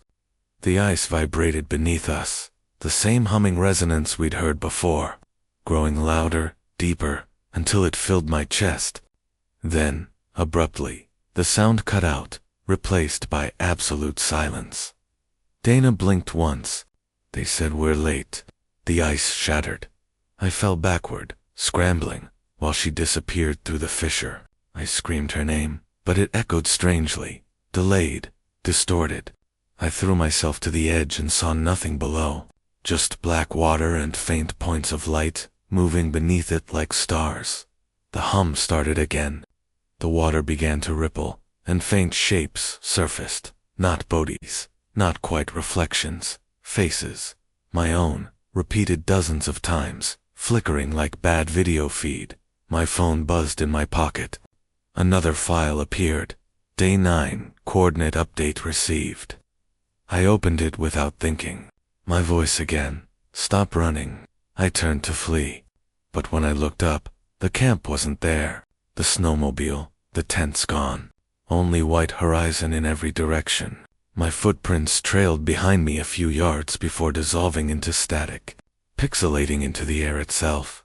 The final sound before everything went quiet was the faint hum of a radio, and a new voice, one that sounded like Dana, whispering, "We're above it now." When I checked my phone again, the map was blank except for a single blinking dot, my own signal moving slowly beneath the ice. I don't know how long I wandered. The sky never changed. The horizon stayed white and endless, a flat plain of nothing. My watch still ticked, but every second sounded half a beat off, like the rhythm was slipping out of sync with reality. Each step echoed faintly, as if I were walking inside a hollow drum. At some point, my sat phone buzzed again.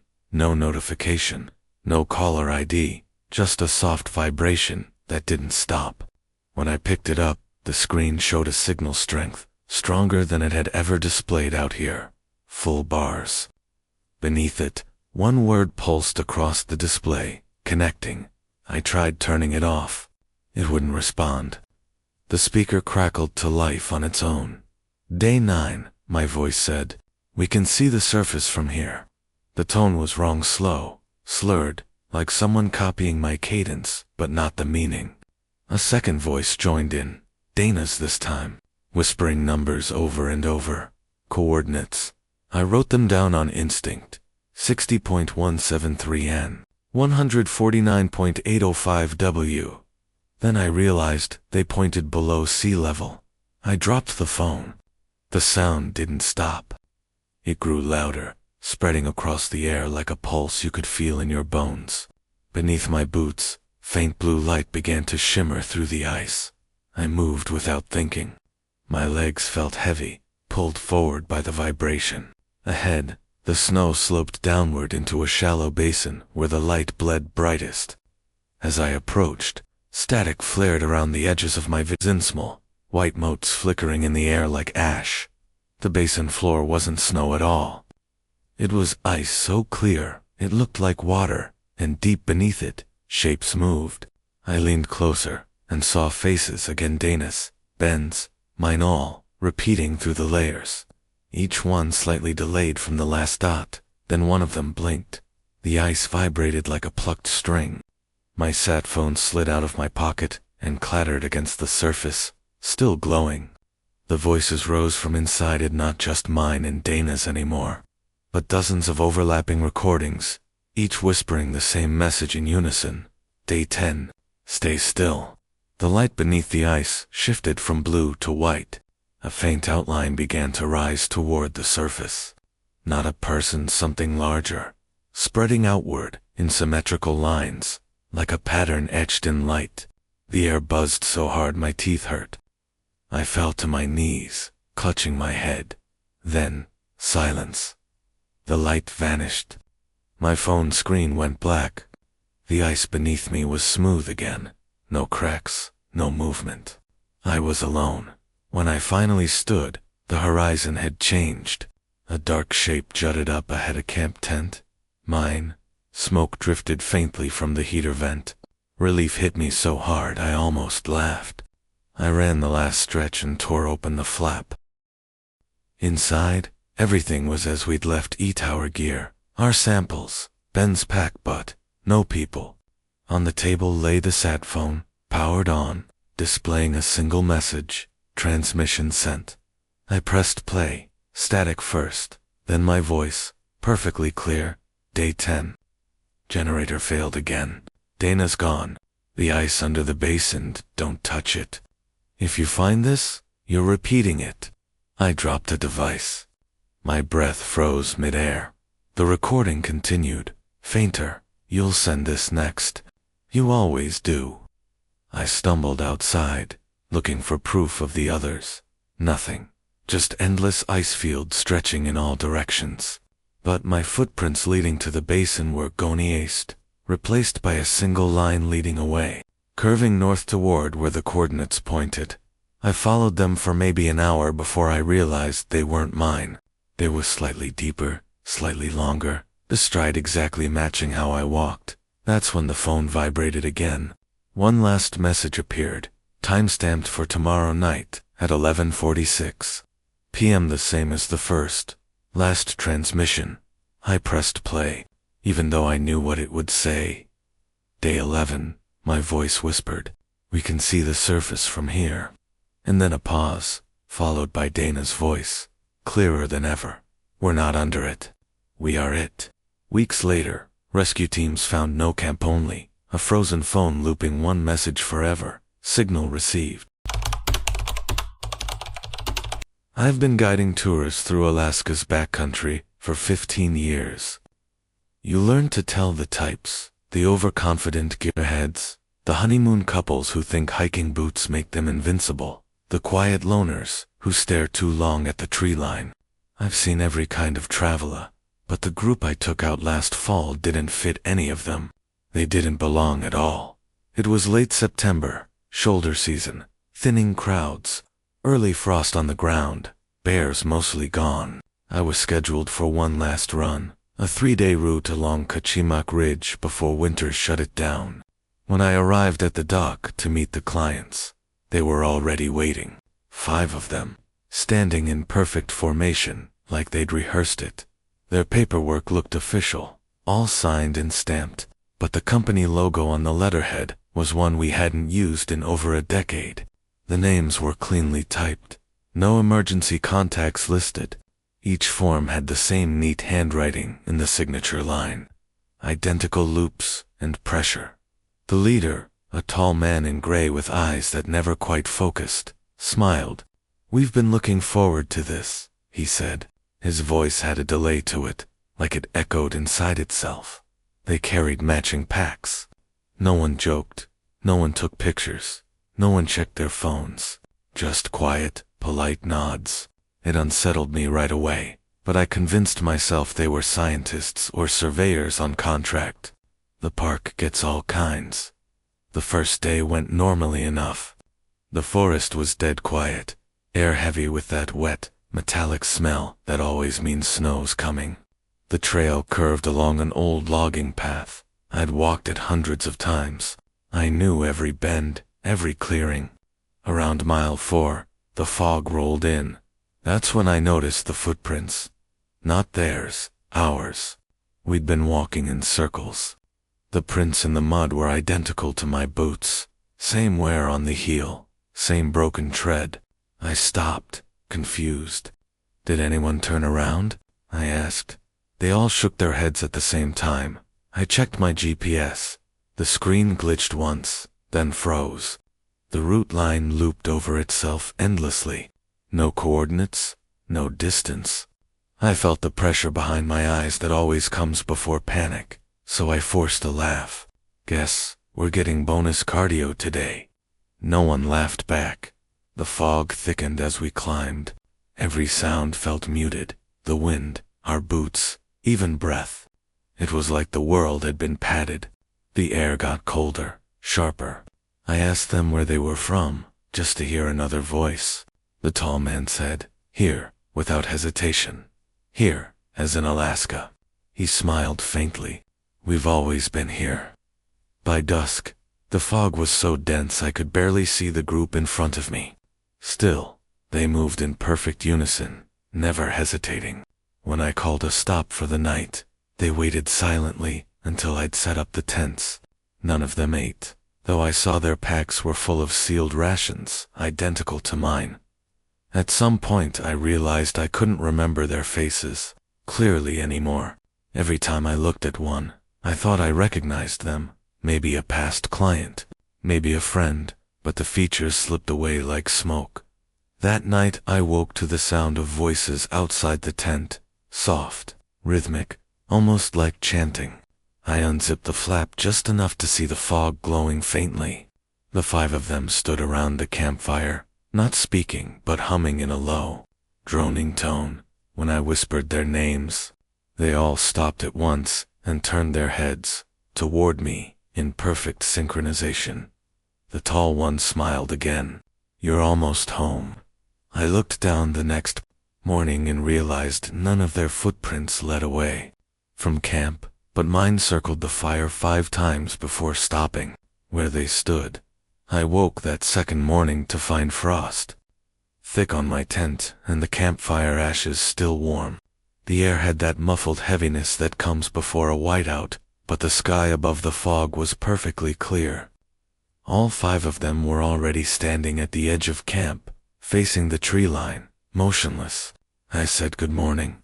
None of them answered. When I checked my watch, it read 7:12 a.m. I looked again a few minutes later. Still 7:12. I flicked the face, shook my wrist, but the hands refused to move. Time wasn't passing right. Let's move, I said, trying to sound normal. They obeyed immediately, forming a line behind me like soldiers. Every step they took made no sound. Even the snow didn't crunch beneath their boots. By noon, I realized we weren't gaining elevation. We'd been hiking downhill for nearly an hour, but the ridge never dipped. The trees looked identical, the same twisted trunks, the same pattern of broken branches. I marked one with my knife just to be sure, carved a deep X into the bark. Half an hour later, we passed it again. Same mark, same spot. I stopped walking. We're turning back, I said. The tall man spoke for the first time since the night before. You can't? His voice was calm, not threatening, but absolute.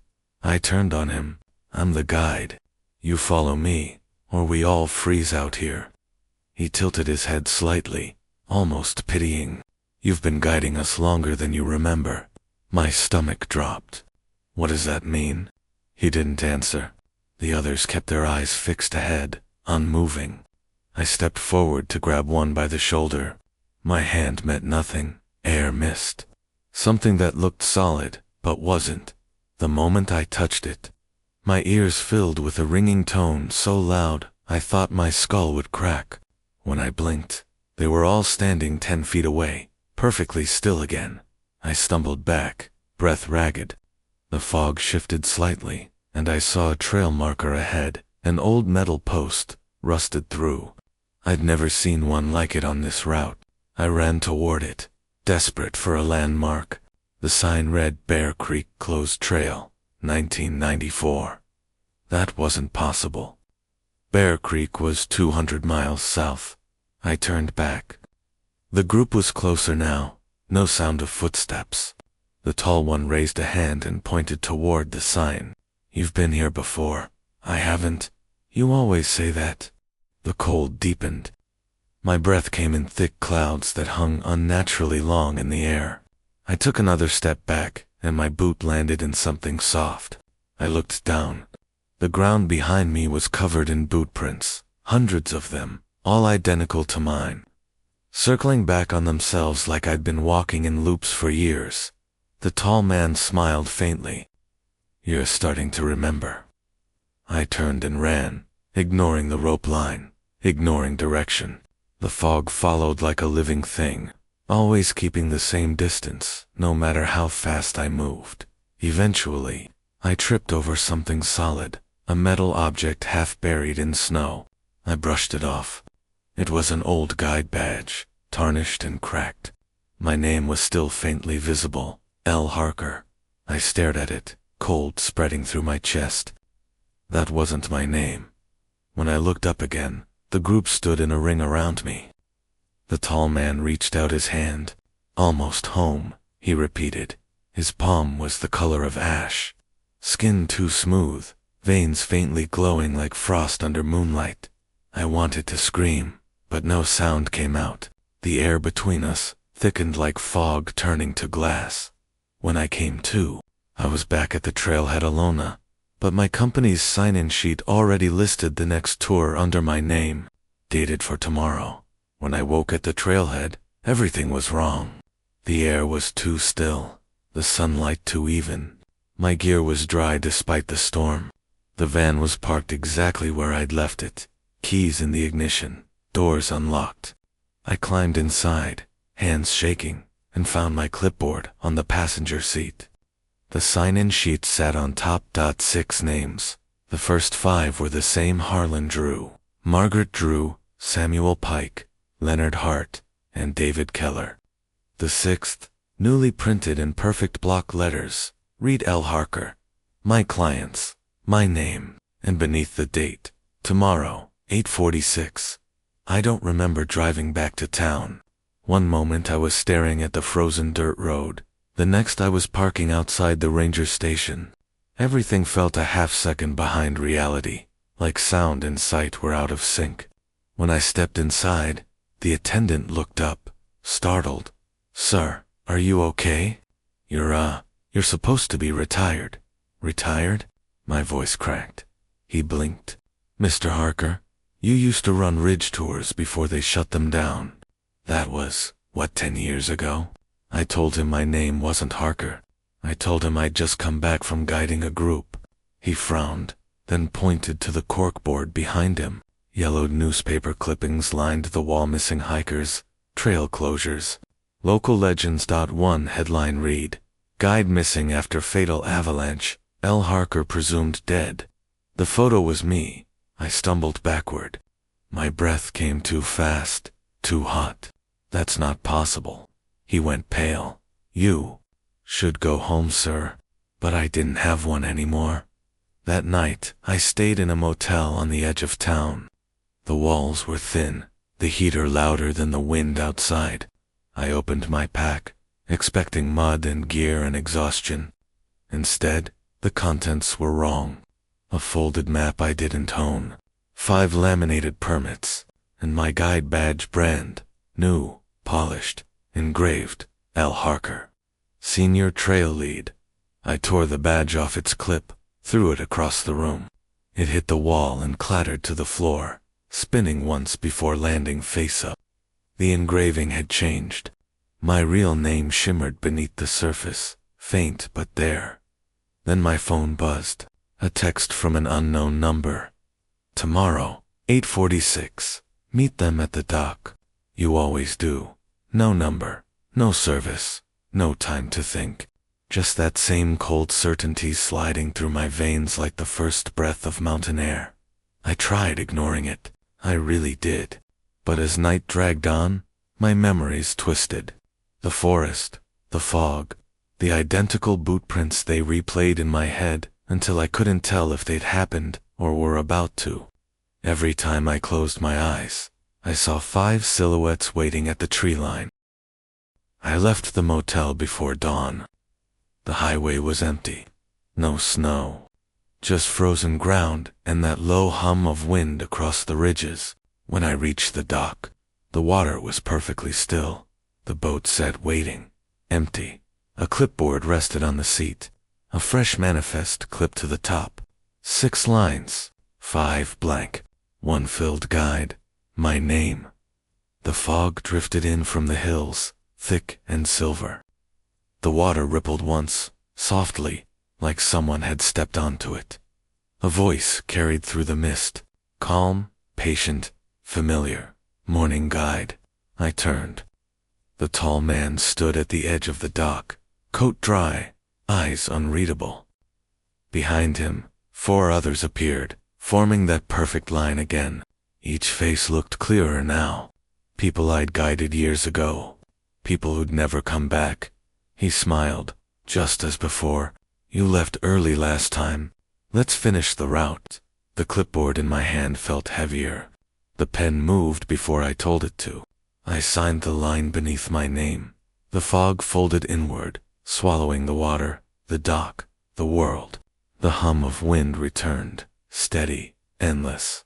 They say the Ridge Trail reopened this year. Hikers still have to sign in, but no one ever sees who's waiting to guide them past the fog. I work maintenance for the regional telecom network out of Anchorage. That winter, we got a string of outage reports near Mount Iliamnin, isolated volcanic ridge nobody should have been broadcasting from. Most towers out there were decommissioned years ago. The map showed Tower 19C still pinging every 4 hours, which was impossible. That tower collapsed in 2009 during an avalanche. I know, because I helped dig out the wreck. Still, Corporate insisted the system logs were showing a strong, clean signal steady, as if the tower was operational. My supervisor shrugged and said, "Probably a glitch. Go check it." So I drove. It took me 8 hours of ice roads, 2 of snowmobile, and 1 of climbing just to reach the ridge. By the time I saw it, the sun was already low. The tower was there, fully intact.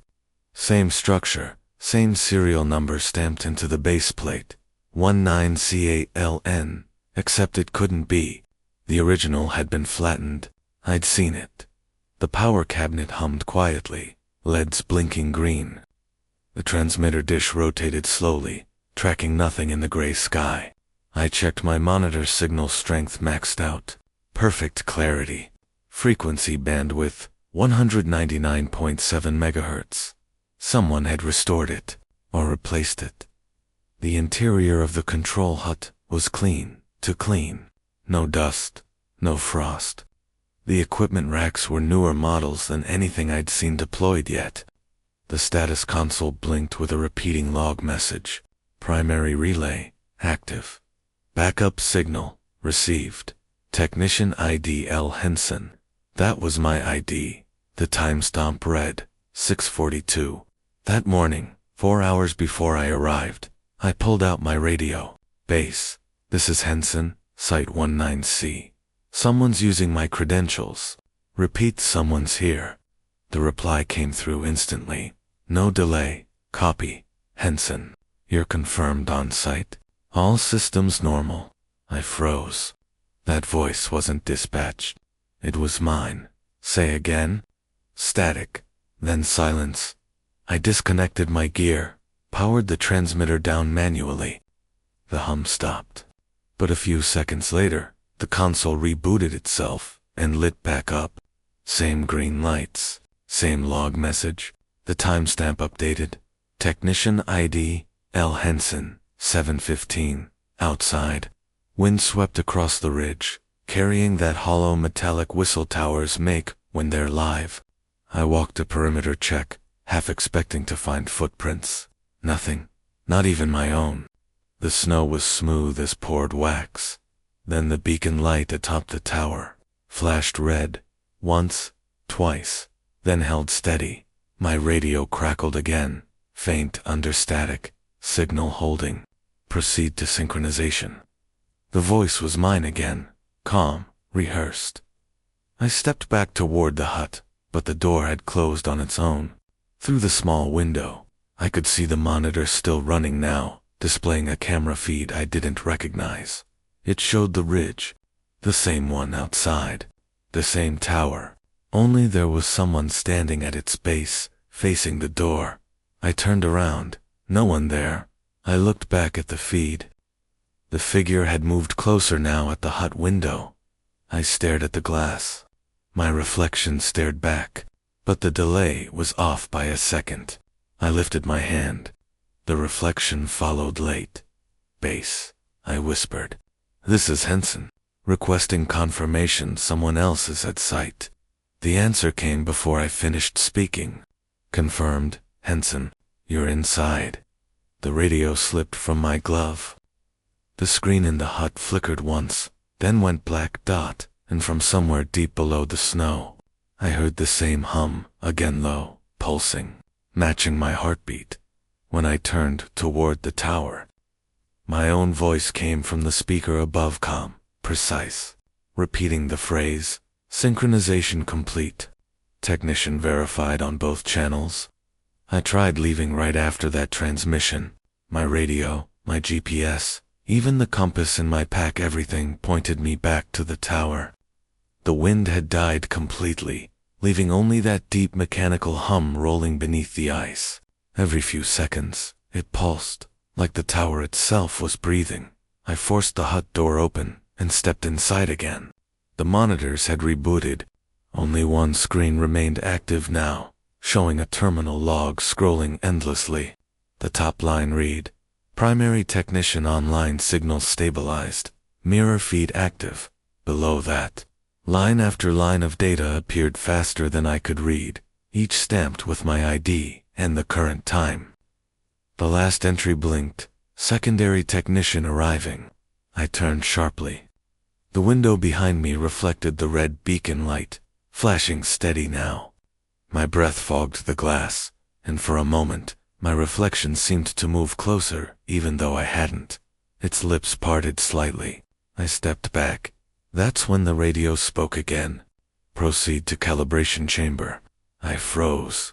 There was no calibration chamber at this site. I'd helped design the layout a decade ago. The power relay, transmitter, maintenance crawl, nothing called calibration.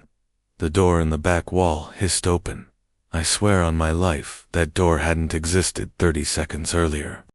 Beyond it stretched a narrow metal corridor descending into darkness, humming in rhythm with the tower. Faint light flickered below, like a heartbeat. I should have run. Instead, I grabbed my flashlight and went in.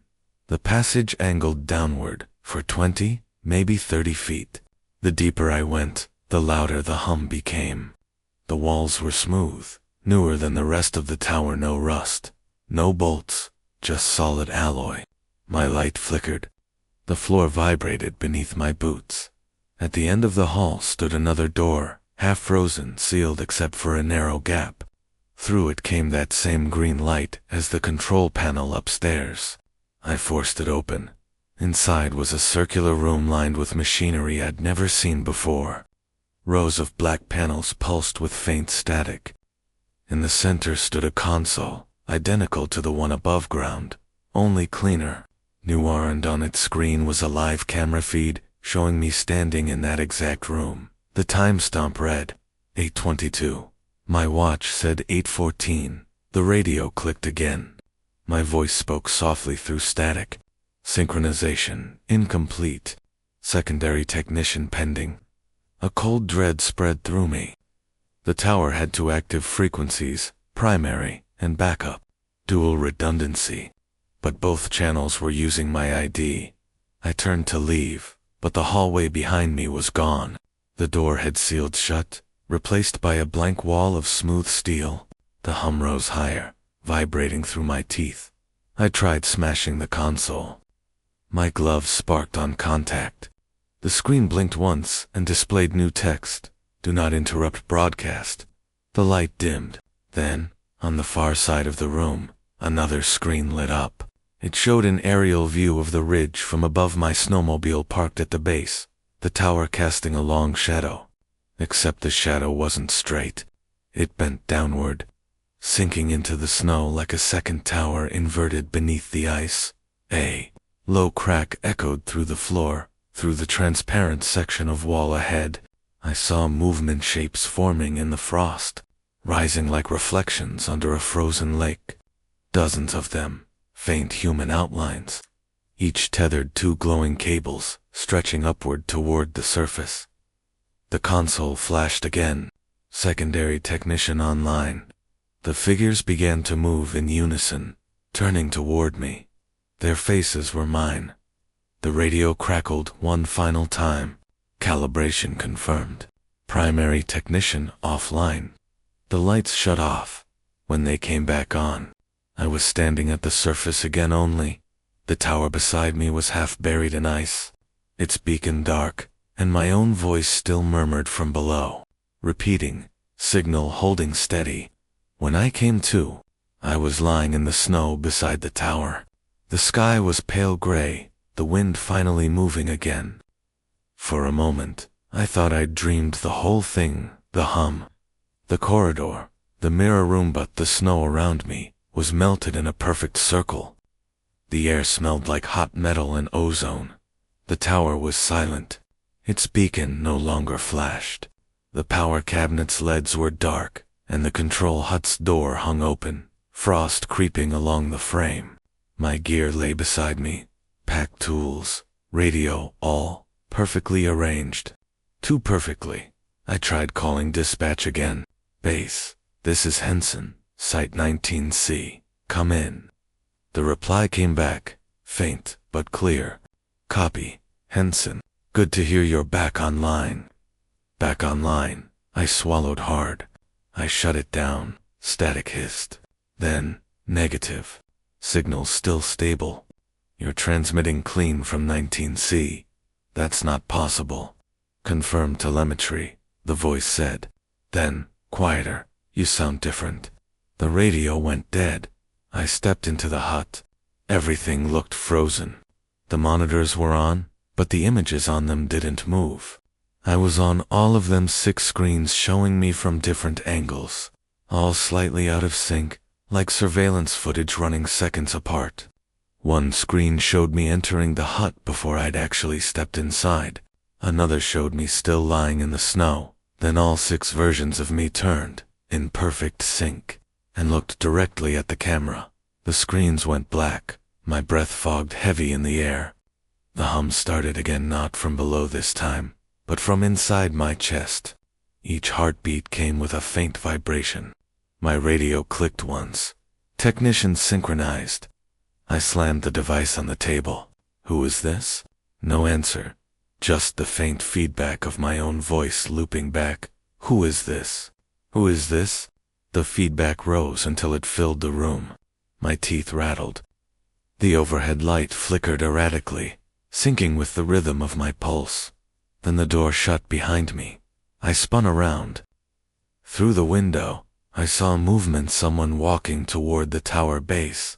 The same uniform, same gear. They moved like me, precise, methodical.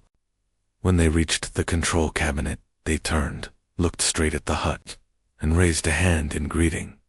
My stomach dropped. I knew what was coming before it happened. The radio crackled again. Base to Henson. We're tracking you heading toward 19C. Good luck with the reset. I froze. I'm already here. Copy, the voice said. Signal looks strong. Outside, the figure opened the power cabinet and began reconnecting cables. The tower's beacon flickered back to life, glowing bright red. The hum deepened, vibrating through the ground. I grabbed my camera proof, anything, and snapped a photo. The flash lit the hut for an instant. When my eyes adjusted, the figure was gone. I stepped outside, snow crunching underfoot for the first time in hours. The air shimmered faintly, distorting the horizon. The tower looked taller than before, stretching higher, the red beacon now pulsing like a heartbeat. My radio clicked. A voice came through, soft, tired, mine again. You finished the loop. It always ends like this. What loop? I shouted. You came here to fix the signal. You always do. That's how it stays alive. The beacon blinked faster, its light reflecting off the snow like liquid fire.